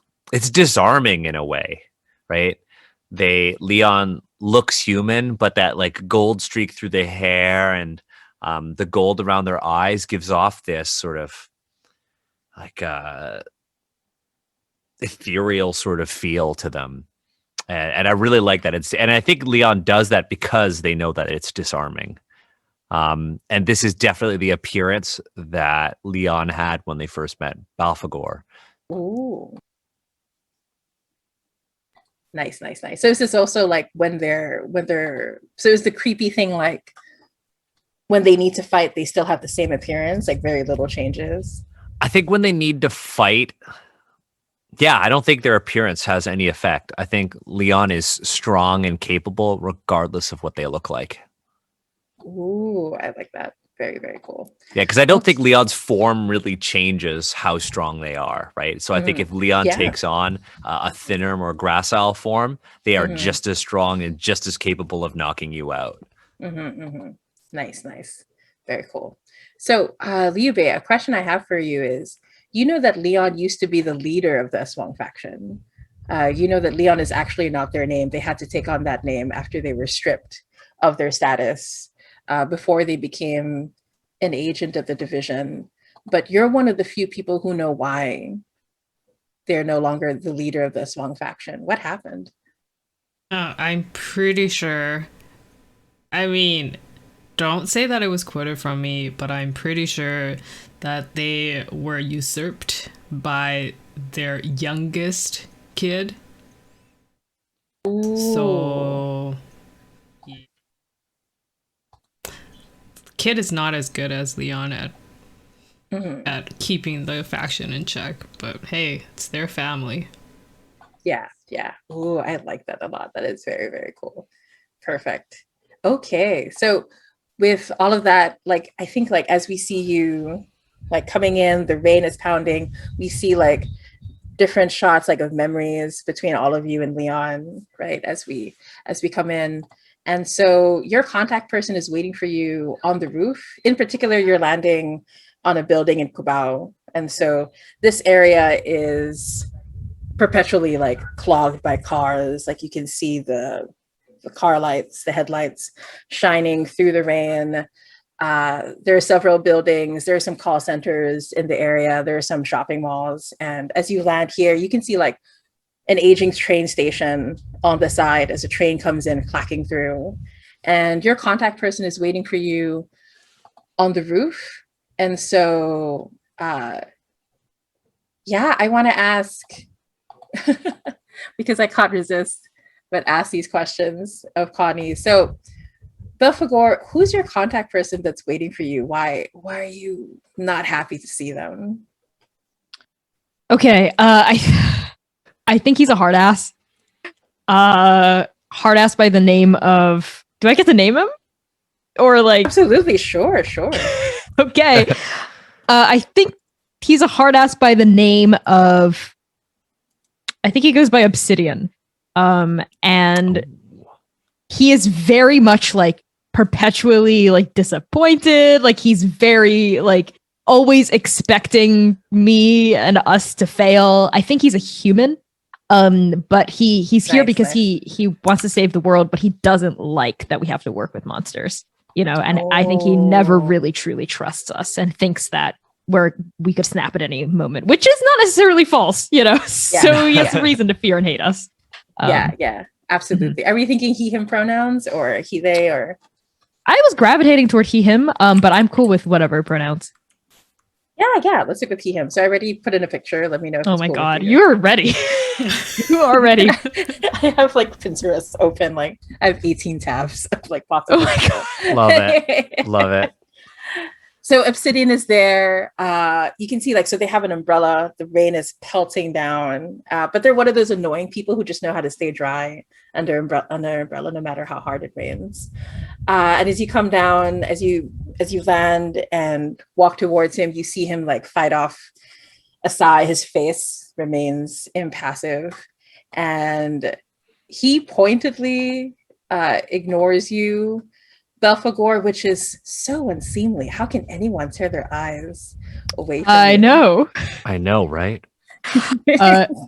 As we get off from the plane, I say to him, Obsidian, my favorite little pain in the ass. How are you doing this wonderful evening? And Obsidian lets out that sigh and says, Belphegor, of course they had to send you. I see that the division once again ignored my explicit recommendations, but I'm sure that you won't stay with us for that many more missions. You're probably distracted by your career, I'm sure. Can I react with spite or arrogance? Of course you can. Gain a darkness token. So my question is, how spiteful and how arrogant are you going to be? Because then that'll be how many tokens you pick out. Let's start small. Sure. So as we descend from the plane, I just sort of and I like activate my like Fey glamour a little to like I put up a little like dossier photo if you would like to see for Belphegor if you're interested. And also Belphegor uses all pronouns. And she just sort of like gestures with her fingers and like literally like divine sparkles like shower off of her body and like cascade, forming like a little like globe around her head to like prevent the rain from falling onto her, even though there's no umbrella. But she pointedly like doesn't cover the rest of her teammates, like leaving them to get drenched as the two of you like descend. I would like to feel ignored. That sounds accurate. How ignored are you feeling by this person you have a crush on? I think that like literally you pop open, Belphegor pops open the umbrella, begins walking forward, and you just hear like, you know, the sound of water hitting the umbrella. That's the sound of the water hitting me. It's like, and I turn from this like shade of lavender into it like this like gray. As you begin walking towards our contact on the rooftop, like looking really cool and glamorous, and I'm just like standing there, and water drips down my form. So good. How many tokens do you want to pick up? You get to pick I think up I only 2 to need 4. 2. I think I only need 2. Sure. Awesome. And so as all of this happens, Obsidian actually looks towards you, Liu Bei, and is like, yeah, I think it's you. So I'm going to ask, why is it that despite Obsidian being a hard ass and everything, why did the two of you get along? I feel like it's just really easy to get along with me. Like whatever. You're super chill and laid back. Yeah, and like even if he's complaining about like monsters, like you can't trust them, I'll probably be like, hey, yeah, I mean, like I tend to be very agreeable in that I sound like I am agreeing with him when we're talking, and when he complains. Yeah, and Obsidian unfortunately says things along the lines of, yeah, you're not like the other ones, right? Like he definitely does. Yeah. But yeah, so he tells you what you know. He opens the door, expects all of you to follow, pointedly tries to ignore once again Belphegor's amazing light show, but you can see his eyes keep like, you know, moving towards the light show. Like he can't quite completely control himself. And make sure some rain gets on him under his perfectly placed umbrella. And make sure it splatters onto him. It's like a momentary distraction. Yeah. And we see it like drift across his face a bit. He goes, oh, resist the urge to wipe away at the face. And he tells you what he knows, that that Leon has gone missing. Leon often goes to the Philippines to check in on what's happening with the Swang factions and the other monster factions. Here, he has permission with the division to do so, but he didn't check in like he was supposed to, right? And so the last time that they were supposed to check in was 3 days ago. And they were supposed to check in with this Obsidian. Obsidian showed up at the meeting place. Leon never showed. And so the reason why you're here in Cubao is this is where Leon mostly comes to when he's checking in on the Aswang faction. Obsidian knows that there's a large Aswang population that is in hiding because not all of them can pass like Leon does. Right. Some of them are like stuck in like this kind of half wolf or half dog or half, like they tend to have like monstrous forms that don't really even completely jive up with a single animal, right? So a lot of them, there's a huge call center in the area that is Aswang friendly. And so they just show up with little like, headsets and do their jobs over the phones. So Obsidian thinks this is a good place to start, but you can tell as Obsidian looks at the files and looks at you that Obsidian is like really worried. Leon has always been incredibly responsible, like by the book almost. And hasn't given Obsidian a hard time ever. This is completely unlike Leon, but Obsidian turns to you and says, but we've been noticing in the last few missions that Leon has been showing harbinger tendencies. We're not sure if that means one of the harbingers has gotten to him. We're not sure if they're using Leon or if Leon is going along with it or something similar. And Obsidian says, I don't have to tell you this, but if it does turn out that Leon is working with the harbingers, you know what you have to do.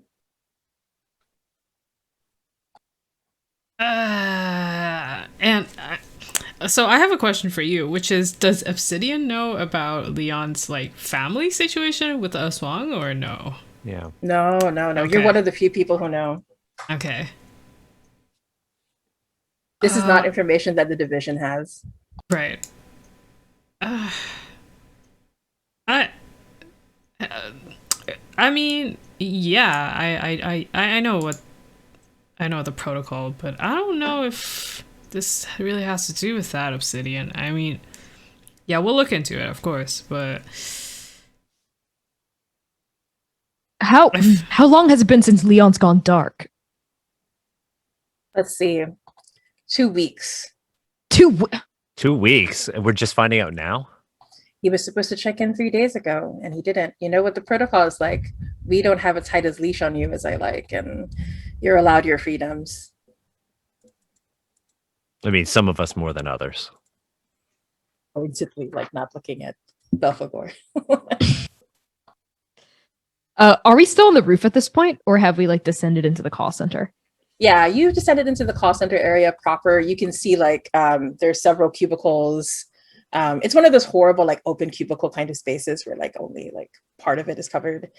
He's brought you into an office. You can see like some of the Aswang are like hunched over, and some of them are like some look like huge snakes that are wrapped around the computers. You can hear some voices going, "Thank you so much for calling," as you come by, and he takes you into an office space. You can tell that he's kicked out whoever is supposed to work here. Like half of their work is still open and stuff. The computers are still on and everything. And he takes a seat. And so all of you are like seated around him in like chairs. There's like one couch that I think our shade is completely taking up.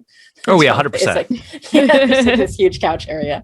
I sit on a sofa. I kick my feet up onto the table, and I address the room, including my teammates. I say, well, who are the Aswang that Leon's closest to here? Let's start there and work our way down. definitely the tactful approach we are known for. Belly has a point. So do I know, or how, or should we ask Obsidian? Like, how do I? Are there investigation moves? Oh yeah. Okay, good question. So basically, in order to investigate, we have like a move called grasping keys when you search for a clue, investigate the signs of the apocalypse, or use your powers of darkness to gather information. Describe how you are doing so. So it's very open to interpretation what that could look like. It could look like talking to someone. It could look like you're punching someone and you're trying to force them to give you information. You're trying to, there's like glowing mysterious sigils. You're trying to figure out what that means. So it's very adaptive to the situation. So you can tell me what you're trying to do, and because you did want to track down their family, right? Do you want to start with that? We can fast forward and cut to that moment. Yeah, I feel like we could just cut to that. I actually think that Liu Bei probably knows. If I already know like this kind of information about Leon, then I probably know some of the people that Leon is close to. So. Yeah, maybe before we cut to that, is there anything anyone wants to do here at the call center? Is there another thing that they'd like to, another lead they would like to get into? If that's what Commander Liu Bei wants to do, I'm here to listen. Yeah, give me I'm here to bump. listen. It goes squish. Yeah, I'm cool fast forwarding. Awesome. But Belphegor, as you leave, you notice that some of the Aswang have started to talk to each other. They recognize you, right? Because Okay, yeah, I pause and I turn and I say, now, there's no reason to get yourselves in a tizzy. And I pull out a permanent marker and I say, form a line. And there's one that's like, oh my gosh. And they start to like, could you sign my shoulder? Yes, of course I can, darling. Ooh, I love your Does mascara. Balfagor use their real name as their stage name, or do they have a stage name? I think they are Belphegor the Witch King on stage and Belphegor the Witch King off stage. Oh God, okay. It's not even a persona. This is just Drake. Just who they are. Drake is just Drake. I'm just Like- Drake. Yep. Yep. And just because I don't think I've completely described Belphegor, they've got short black hair that's slicked back. They've got I think they keep all of their eyes closed except for the ones on their face, so you can't tell that they have multiple eyes unless they open them. Which is also a disadvantage for them because usually they can see in all directions, but they can't when they close their eyes to fit in. Cool. But they look pretty human when they're all glamored up, but just like a very attractive fairy-like human. Like there's like something like surreal about their about their beauty. Exactly. So they start signing autographs. Awesome. Do you want to try to lean into your move, because you can describe how you compromise in a significant way to please the public in order to gain a bond with them? Oh, that is a move I have. Okay, let me scroll down. Sure. I can give you a few ideas, but if you have something, we can do that. I think I will describe how you compromise in a significant way. I think I'm going to say, you know what, fellas? Why don't the two of you go ahead? I'm going to stay behind and kiss some babies. Kiss some babies. And then we see like a couple of them go, oh my gosh, I think. And then one of them is like hurriedly putting on lipstick. Okay. And then get my phone. You have to take this. Right. So I like that. Do I add a bond for the public? You do. So you're staying behind for a little bit to attend to your adoring fans. One of them starts streaming. Right. And so what are the more human passing ones too. So but yeah, so our other two, you're going to head off and Belphegor will catch up. Yeah, I feel like I'm definitely like Is this mission protocol, Commander? Should we leave Belphegor here? I mean, Billy can take care of themselves. You just hear Belphegor go, yeah, inspiration for my last album. You, my fans. You know, is this helping? Well, honestly, I would love to react with uncertainty to the situation, being like, oh, absolutely. I mean, like I understand that Belphegor is very, very powerful. But I Yeah, feel like power can only get you so far if you're distracted. but the thing is, Belly likes beaches, and the sand is really nice, right? And then I'll like scuff my feet on the linoleum floor. Oh no, you're seeing sand where no one else does. Yeah, I'm just gonna look down and I just have these like squishy feet. I'm just like, yeah, sure, whatever you say, yeah. Commander. I feel like we can't deny them the sandy beach. You know what I mean? Yeah, yeah, Yeah, absolutely. yeah. I, f- I feel like this is definitely a metaphor that the that requires a physical body to understand. Oh yeah, sorry. I was gonna ask you if you had sunblock, but that's fine. That's fine. I No, probably I could have some. stand in the way. I could stand in the way and block the sun for you. Yeah, yeah. High five, high five. Squish. And Just remember, everyone, my newest album, Gay Sex and Kill God, comes out in April. So pre-order it on Spotify. Continuing to sign. Pre-order on Pre-order. Spotify. Perfect. I love this so much. So we're gonna head to Yeah. Liu Bei Yeah. knows where we're going. yeah, I'm here to Yeah. support. Yeah, for sure. Okay, so I think we'll cut to, oh, and I forgot to mention, because there's a found here, what you're picking up generally from people is, especially now that Belphegor is in the picture, there's like a lot of excitement. There's a lot of like desire in the air also that you're picking up for sure. Obsidian looks at the three of you, rolls his eyes at Belphegor, like typical, he says under his breath. But he'll stay in the office. He says, I have some things to attend to, some backup plans in case we need them, he says ominously. So we'll cut to, so we're going to check in on their family. So Liu Bei, like, do they live here in Cubao? Like, this is generally, there's some nice areas here. There are some posh apartments, but there's also like more middle class accommodations like in the area. Or do you think they live somewhere else? It depends on who we're talking to. If we're talking to the child that usurped, then I don't think they live here. They live in a very fancy place. Yeah. Yeah. I think I got you. Yeah. So we cut to this is one of those gated communities.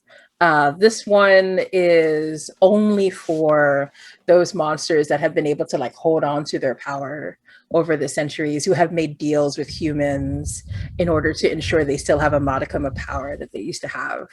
And so there's security guards that you have to get past.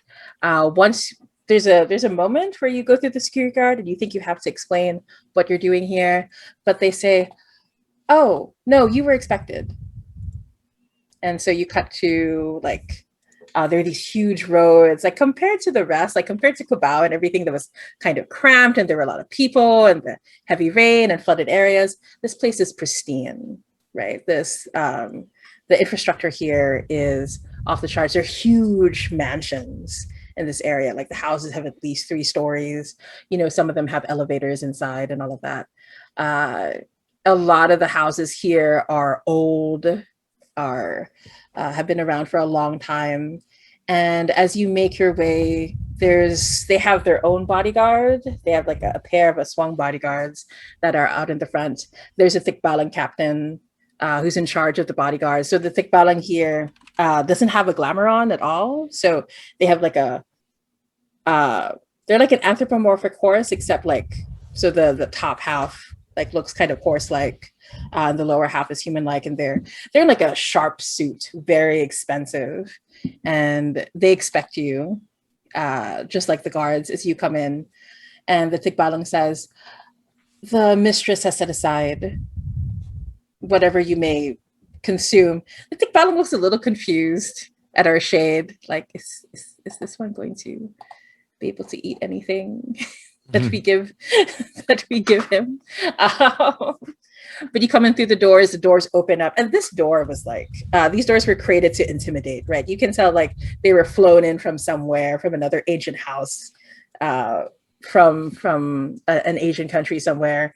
And you push through this house. They have dozens of servants that are attending to everything, and they're all in these like very tightly pressed, very beautiful uniforms. And all of the servants creepily look kind of the same. You could tell they were picked for their features. Like you can't really tell them apart as you look at them. And as you go up the winding staircase, the place is just crammed full of ancient artifacts. You can tell some of them have held on to their power, right? And they're just out on blatant display. This is stuff like a family should like take care of, that should treasure, that shouldn't be out on display like this. But why isn't the division taking hold of some of these? oh, that's a good question. Yeah, so I want to ask, what connections does the division have to the Swang faction? Why haven't they moved in on this family to get some of these items? I think some of them are being withheld from us. Mm. And maybe they've come to an agreement with the division that they are the best caretakers of these items, or at least that's what they tell us. And when we see them kind of just like laying out like this without the care that we think that they should have, this causes tension. Ooh, yeah, absolutely. Yeah, I like that. So you can tell that. Mhm. Like, I was going to add, yeah. like, what if there was also like, I don't know, like the Swang in charge like have laid a curse on the items, which only allowed them to be able to use them, like as like an additional barrier between them being seized. They're literally preventing us from actually to sort of like with them. flaunt their power as well. Like, Maybe there are some of the most powerful items are like we can't even perceive them because of the way they've warded them. Yes, I like that. Ooh. Yeah, that's super good. I like that a lot. And so maybe, even though you've described this like grand home, maybe there is more opulence than we can even, perceive. Yeah. Yeah, I like that a lot, right? You can just sort of like feel it at the edge of your senses, but you can't clearly see them. Very cool, very cool. And so as you come in, you hear one of the servants says, Princess Amalia will take you in the sitting room. And as you walk in, there's like, this is in stark contrast to like the call center office that you were in earlier. Like these couches are ostentatious. There's this huge wooden desk, and Amalia is there on the other side. And Amalia is like, not even trying to, you're so used to monsters out in the world, like hiding who they are, hiding from the rest of the world. But Amalia is out in full display. She has these two huge black wings coming out of the back, and dark eyes, incredibly pale hair, incredibly pale skin, and long black hair that reaches down onto the ground. She has this golden dress on with all of these like carefully chosen feathers. Because Liu-Bei, you're familiar with Aswang culture, you know that each of these feathers had to be given by each Aswang that serves, that acknowledges her power, basically. Like they shapeshift into something that will have a feather, give that to her.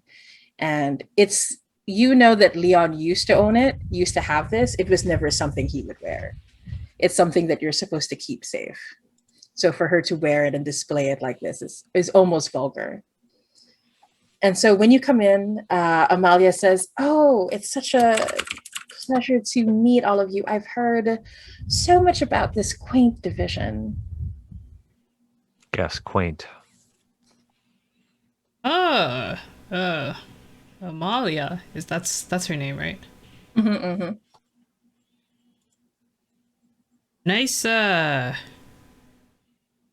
Nice robe, nice dress. Looks good on you. "Oh, thank you. Father never liked this. Said it was always a bit too much." And she crosses her legs. You can see how the golden dress moves almost unnaturally. Yes, it is a little gaudy. I'm gonna like look it like up and down.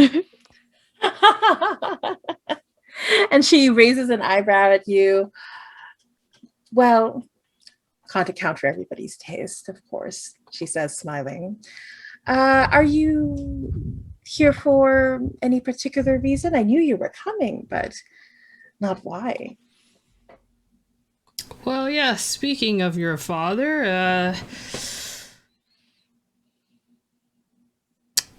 I've seen him about recently.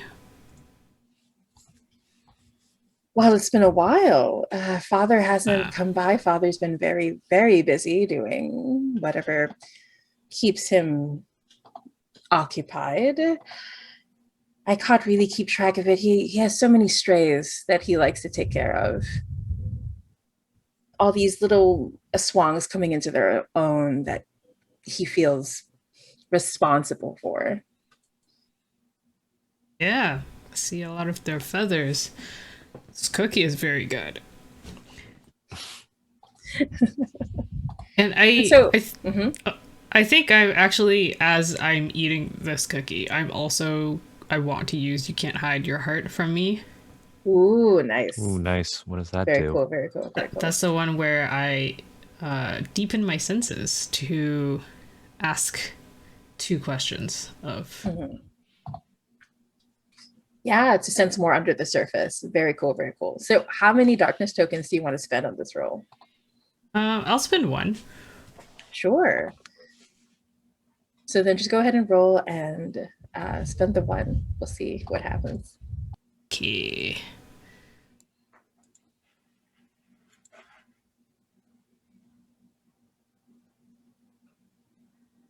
Oh, that's an 11. Ooh, Wait, no. Okay. No. That was It's a Connie 4. too. That's a 4. Yeah, you're right. Oh, JK! I said, oh, no, that sucks. Yeah. Okay, so it's our first miss. You know, that's okay. And I feel like Takes. Oh, I want to see what this looks like. Yeah. So let's read out what happens. On a miss. I have so many tabs, all these Pinterest tabs.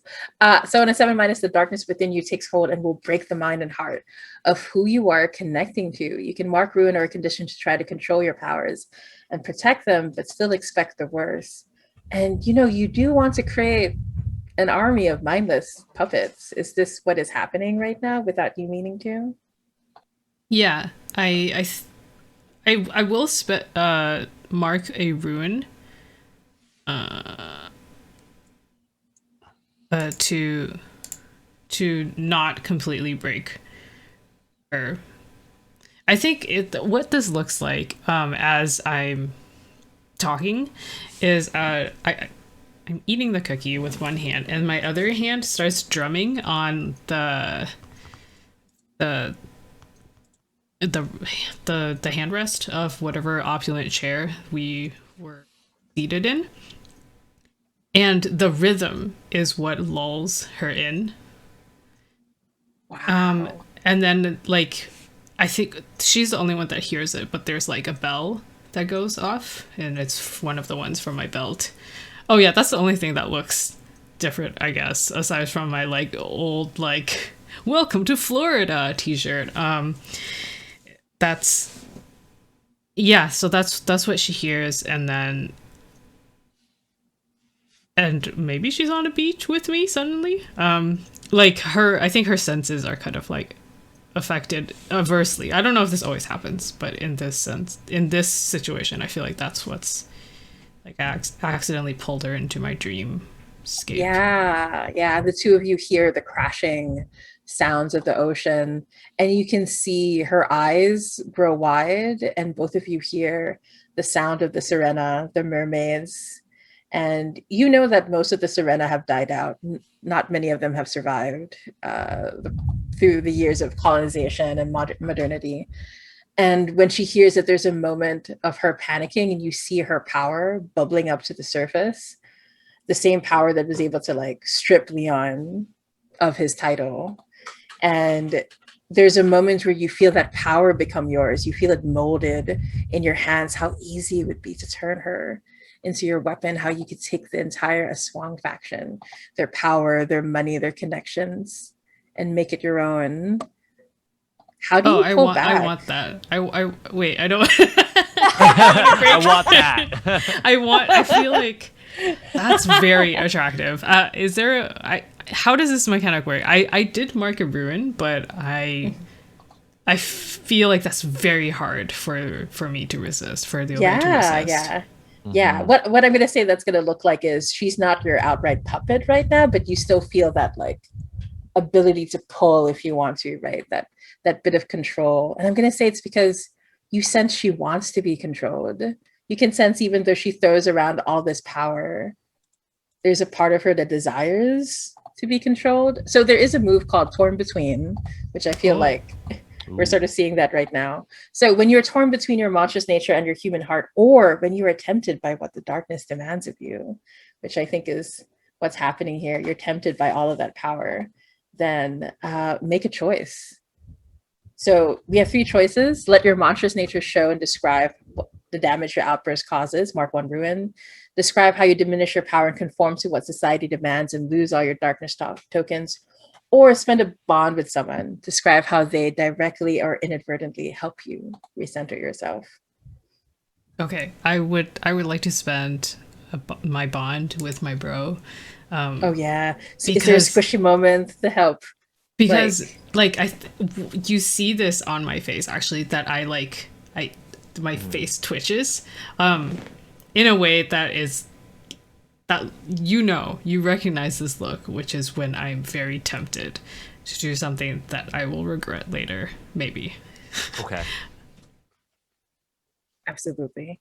Cool. So you're able to keep your control, but when that happens, Amalia looks at you, Yubei, with like now she knows that she doesn't know what she missed, right? She doesn't know how close she came to being under your control, but she knows there's something about you that's drawing her in, and her demeanor immediately changes, right? You see her shoulders relax and she says,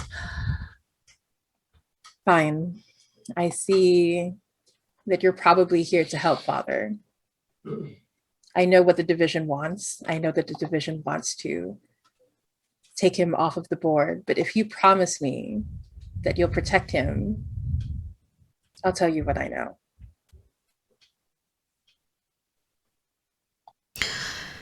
Do you want me to protect him from the Harbingers or from this? And I look around at this opulent house. And so I think this is a moment where we get to grasp keys to see what kind of information she's able to give you, right? So what does that mean to grasp keys?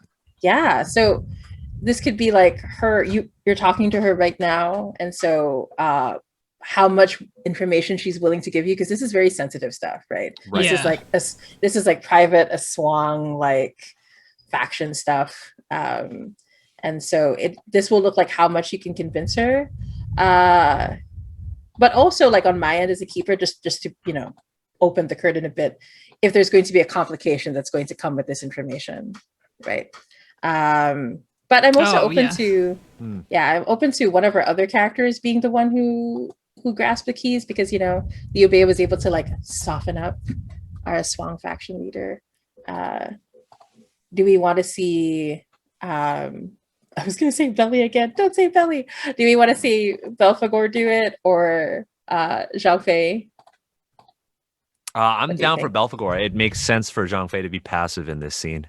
I do kind of want to know, like, how did Zhang Fei like stop me? Zhang Fei, how did you stop me from going overboard? Yeah.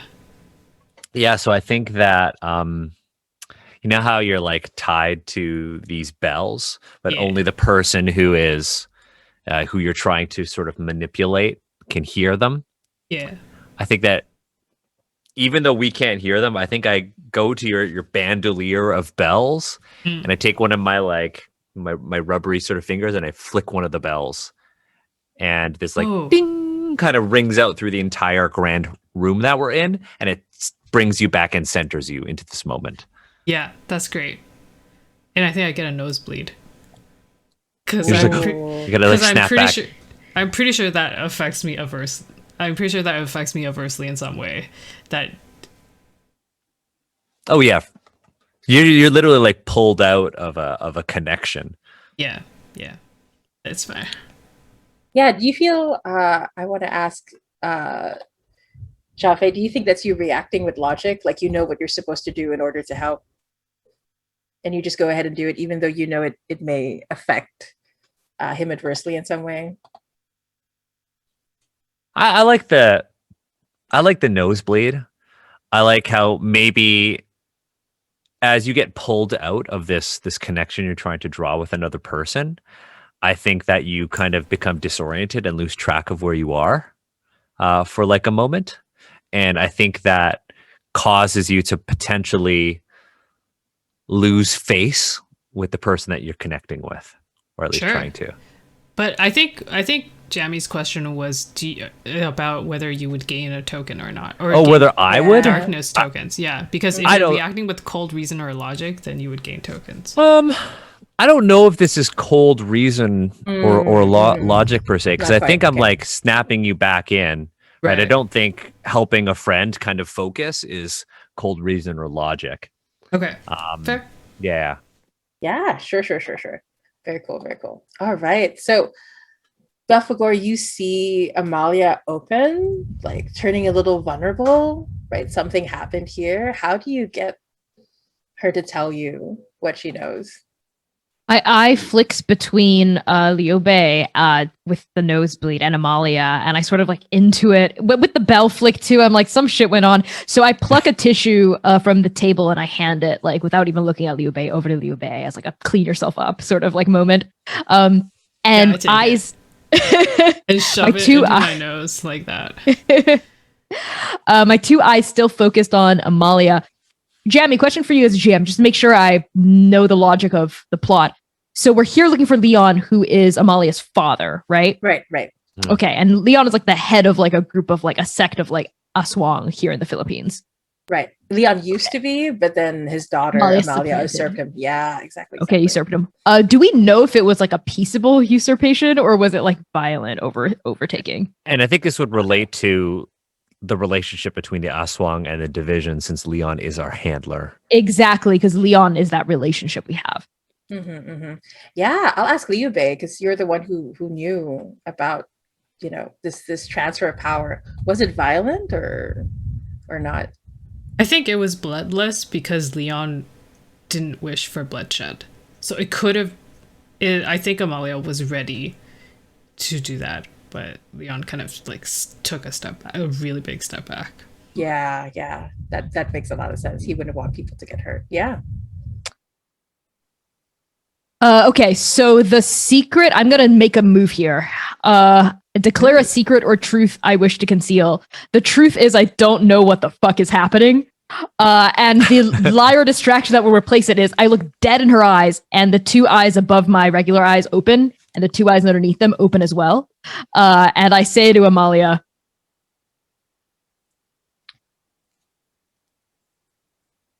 the forces who helped you grab what little power you've seized right now will not be happy if you keep hiding the truth of your father's location from us. And the Lyra distraction is that I'm somehow like in good with like the people who helped Amalia get this power. And I want to know where the dad is. Is there a move for this? That is my Yeah. standard, the lies that serve me. It's one of my Okay. playbook moves. Yeah, I don't have any darkness tokens, so I'm Oh, just no, but going to you roll took- straight. But I remember that you took for reacting with spider arrogance. How many did you Ooh. take from that? I feel Very like you perfect. definitely reacted with arrogance at the call center. That's true. Okay. Then I You've will done it spend multiple one. times. Yeah, I have, feel like I have. you should be at like 10 tokens right now. Let's compromise to say I have one. I'm fine with that. And I'll spend. I'll Oh no, but spend you, one. but, you, from but that. you can take a minimum of 2, so you have to Yeah. have 2, right? Oh shit. Okay, great. Then I'll spend one. And I'll roll 2d6. Oh, not a negative one modifier, please. Okay, that is an 8. Oh, that's good. Oh, That's really good. Nice. Okay. Yeah, that's what you want. That's a Perfect. sweet That's spot. exactly what I Sweet want. spot. So Okay. good, so Oof. good. So on an 8 to 10, you encase the lie in what remains of your divinity. Choose one. The lie will last as long as you wish it will. The lie will hold up against any type of scrutiny, or the lie will not give birth to new lies beyond your control. Okay, the third one's fun, so I'm not going to pick that. So I'm going to pick the lie will last for as long as I wish it will. Perfect. Right. So just let me know. So as that happens, you know what? And because you rolled an 8 to 10, I'm going to use one of my keeper moves and give you a key already that you'll get with it. Yeah. So basically, as you say that, she looks at you and you see her eyes flicker and she says, I understand completely. The Crown and I had come to an agreement, but if you're here on their behalf, then very well, she says. And she steps up from around the table and she looks at the servants who were by the door and she says, leave us. This is only for their ears. And the servants, who once again have that eerily the same face, all leave at the same time, close the door. And she says,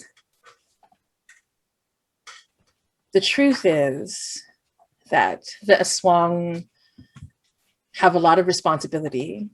We have very little power left, but people look to us to protect our own. And we have to take care of each other. And Leon had heard of his most prized pupil. And as she says this, you can tell there's a lot of pain when she says it.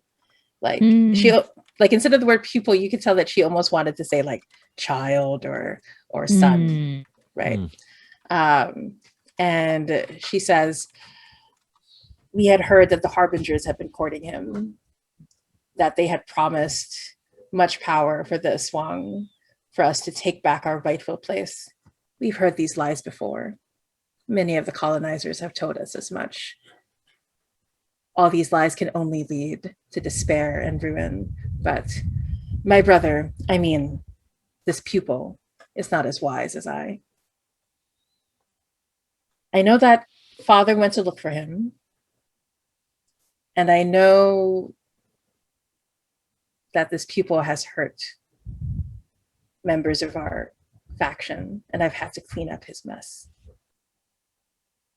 Father asked me to stay, she says. So the key I'm going to write down for you in the key section is Leon is looking for his son. And who may be connected to. So we need to hit 4 keys. Is that what the complexity means? Yeah, so the complexity is 4. And so what that means is, because if you'll notice at the basic move section, unlocking Doom's door, when you're ready to declare what the door is and how to unlock it, you roll the number of keys you have minus the complexity, right? So if you roll right now, you're rolling at a -3 because you already got one key. Right? Got it. So if you get 4 keys, that means you're rolling at a flat roll, right? If you get 5 keys, you're rolling at a +1. Understood. Gotcha. Yeah. Question, Jamie. What was the name of the person that Amalia said that she was working, who had helped her, or she was working for? The Crown. The Crown? Okay. The one that she thinks that you're working for. Yeah. I move in and I say, thank you, darling. That's everything we wanted to hear and more. And by the way, the Crown is cracking. It's not too late to jump ship. So I'm asking her to betray the Crown here. Well, how many tokens do you want to take for that? Are you going to be using a bit of your soul venom to like sweeten? Yeah, maybe. Like my eyes flare, I think, and I want this to feel a little threatening. So I think the halo that I've like made invisible this entire time swirls into existence above my head, and my face is sort of like begins to like paint with blood as it begins to this cracked halo like bleeds onto my head and like slicks me down. So I want to gain 3 darkness tokens from this. Nice. Okay, Damn. Very good.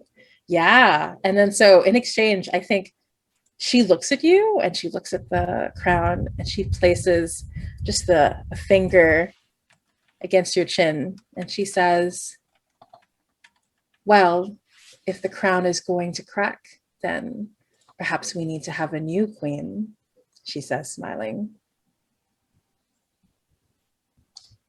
And then she gets up and she says, but if that's the case, then you know that the crown is sending their people here.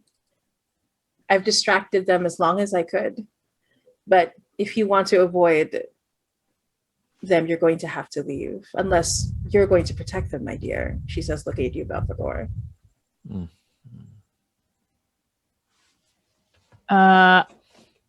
Okay. So I think internally Belphegor's losing her shit a little. But on the outside, she goes, exactly as I planned. But she's like sweating a bit. You're just digging this hole. I am. I'm like, what do you do? Yeah, you're just like, yeah, the crown's cracking. I know what that means. Oh my God, yep. what's the crown? So just to be clear in terms of what's going on with plot, you can tell that Amalia knows, right? Believes that you're working with the crown. But then that means she knows that the crown is after the division. So she thinks you're like a spy or something that's like pretending to work within the division to give the crown more power, right? So she thought that the both of you were in on this and that you're going to take in the other two, maybe. But now she's giving you a chance to escape. Totally. I say, thank you, darling. You know just what to do and how to do it. And I blow her a kiss. And I turn to our general brothers. And I say, what do you say we blow this joint? And then as you say that, you can hear screaming and growling going on from down below. And she looks and she says, I see they've gotten past my security. Don't worry, we'll take care of them, she says. And the wings grow darker and bigger, and you can see her face taking on a more like a nightmarish bird a set of features, and all these eyes start to grow all over her body, down the feathers. You can see a cracked crown starting to appear above her brow. And she says with a harsh voice, go now. I'll take care of them, my dear. Is this what we're here for? I'm gonna lean into Liu Bei. Isn't this what we're here for? I'll take the tissue out of my nose. Let's go. Okay. I think Belphegor is fully like in love with Amalia at this point. Belphegor, let's go. What? Oh, yes, of course. And the blood like recedes back up my head and like gets sucks back into the halo, which like swirls back into invisibility. And I back away. And as I back away from this now monstrous Amalia, I say, don't forget, darling, those who run at the right time live to fight another day. And I abscond with Liu Bei and Zhang Fei. Yeah, I'll say like the last shot we see is the wings just like spread out. This huge gust of wind comes forth, throws open the windows, and we see the three of you escaping into the night. And that's where we're going to end that session. Ooh. So yeah, so for the end of session moves, I'm just going to do like a very quick and basic version of it. But basically, yeah, I feel like maybe we should do a basic one. It's hard to fit all of these questions into a one-shot/two-shot. So instead, I'm just going to give everyone 3 XP. And but if you want to take a move, like you could pick up a new move by next week, you can totally do that. I know you're still getting used to yours, but please feel free to think about that. You get a free level up. I don't think I've earned it. I'm gonna keep what I have, but I want to read these end of session moves because those are always interesting. Yeah, so let me read through it. So we ask questions like, did you express your monstrous nature and or your humanity? If yes, you mark 1 XP. Did you learn something significant about yourself and or your impending ruin? If yes, mark another XP. Did you learn something significant about a fellow monster? So this can be one of the other PCs, or it could be like a monster like Amalia or something like that. And did you uncover at least 1 key of the apocalypse or attempt to unlock Doom's door? If no, mark 1 ruin. Cool. And we got 1 key. Yeah, you did. Yeah. Mm-hmm. Cool. I like that. Awesome. Yeah, I'm taking another ruin move. Oh, okay. I was gonna take no. Why not? The move is dark puppet strings. I have to. Oh, I have to have that one. Yeah, totally. Very cool. So yeah, if people want to take a ruin advance instead of like a normal advance, that's also cool with me for the 2-shot. No problem. Have fun. Yay. No, I'm gonna keep what I have. I wanna try using my stuff. Sure. Exactly. And I also have like a rule, like if you just suddenly want to say, I got this move, like I'm gonna save this level up because now I want to use this move for this situation, you totally can. Cool. But yeah. Okay, so with our remaining time, I'd love it if we did a really super quick stars and wishes, just so that I know what we should try to hit in our session next week, and then we'll do our outro. So let's go in character keeper order. Let's start with Agatha. What are your stars and wishes for the session?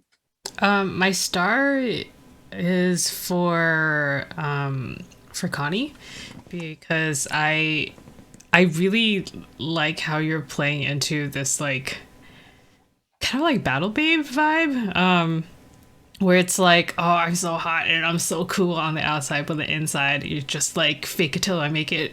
And I love that dichotomy. It's very fun and kind of lively. So that's my star. Are we doing stars and wishes at the same time, or are we going to do stars and then both, wishes? Yeah. Oh, Yeah, Agatha, you're still on wish then. Okay. My wish is to see a scene between my bro and Belly, because I really want to see that like unrequited crush dynamic. So that's my wish. Of course, that's such an Agatha wish. Love it. You know Love it. You know it. I love Very it. cool. I guess Very it's my cool. turn. Yes, please. My star, I think my star is just for Jamie, because we tonally kind of diverted from from what like Apocalypse Keys, from that whole Hellboy BPRD sort of aesthetic, when we kind of went like, yeah, I'm this like glam rock fae character, and I'm this like zombie general, and I'm fucking Baymax with a gun, and you just kind of like went with it and kind of adapted to what we were doing. So that's my star. My wish is I would like to see the characters face violence in our next session, out of curiosity for what our characters will do, and I want to see how this game does that. Awesome. Very cool. Yeah, and then Connie. Yeah, I would have to say, I mean, my star would go to everyone. I think you all because I'm that bitch. Everyone brought something so great and unique to the table. Like, I loved Liu Bei's, like, it's so interesting, the relationship between Liu Bei and Zhang Fei, because Zhang Fei's this big Baymax character, but like answers to Liu Bei, even though Liu Bei's kind of like the kindest character ever. I just feel like Liu Bei has so much complexity already, because on the surface you seem like the kindest of the three of us, right? But then you were like, I'm gonna make this woman my mindless puppet. I was like, what the fuck? So I love that choice for you to like give into the darkness a little bit over there. And Zhang Fei's decision to like flick the bell, I thought was like super cool. Like, I was like, ooh, that like ties in with like Liu Bei's character design, but it also feels very thematic and like feels very like it was just a really good, cool choice that I thought was very creative. And of course, Jamie, I'm in love with Amalia. You know me. I have a thing for MILFs, and I'm like, that's a MILF. So I was like, okay, like, really into this NPC. Sorry if it's inappropriate, but I love your NPCs. I love the reference images you have for them. I wish the stream could see. They're so hot. All of these NPCs are so hot for like no reason, true. And I love it. I mean, like, look. I mean, the character art you picked too. Yeah, Connie is great. Well, I'm not gonna lie. I gotta play someone really hot and horrible. Hey, Agatha, Gaslight. You're the only one without character art. Yeah. I like that you just chose Baymax. Straight up. Let me just pull a picture of Shaggy. Real oh my god. Asian Shaggy. Because like I wanted my character to juxtapose who Zhang Fei was historically. Because I'm like, awesome. I'm trapped. Mm-hmm. Yeah. Awesome. Yeah, and so wait, did we get Connie's wish? We didn't get Connie's. Yeah, exactly. Oh yes. Mm-hmm. I want to echo, I desire violence. Mom, there I crave violence. I want to fight. I want there to be a big fight. I'm okay if it's not until the very end too, because I know we only have one more session left. And I really want to do a scene with me and Liu Bei, between Belphegor and Liu Bei, because I feel like that like history should come up. And those are my wishes. Yeah, 100%. Very cool, very cool. Yeah, and so for my own stars and wishes, actually, like Daniel, like when I designed the playbooks, it's so funny because I was like, okay, this is the Hellboy playbook, this is the Liz Sherman playbook, but every single time, every time we've done character generation, each summoned, each shade looks so different from the last one I've come across, and that's a fun part. I really tried to make the playbooks more thematic rather than like constricting. So I'm so used to just rolling with it. I didn't run this game, but there was one guy who was like, I'm the summoned and I want to eat planets. That's my goal in life. I'm a crocodile man from the sewer who wants to eat a planet. And I was like, yes. So super awesome. But yeah, big stars to everybody for jumping in. I really loved everyone's answers when we were fleshing out who Leon is and how they're connected to the division. That was super good. It gave me a lot as a keeper to work with. I loved being Amalia. That was really good with these monsters. Very, very fun time. So my wish is, yeah, I want to see you fight. Fighting is what I love combat in general. And so here it's very straightforward. I can't wait to get into it. We might start with it. We might end with it because you can still grasp for keys and get clues while fighting someone in this game. Absolutely. Yeah. So we might see that happen. We know that the crown, whoever they are, has shown up. And so that might be a thing. But yeah. So there we go. So shall we do our outros? We can go in the same order as we did last time, starting with Agatha. Sure. So again, I'm Agatha. You can find me on Twitter at Mighty Shrimp. I tweet a lot about my cats. I write for games. I do editing.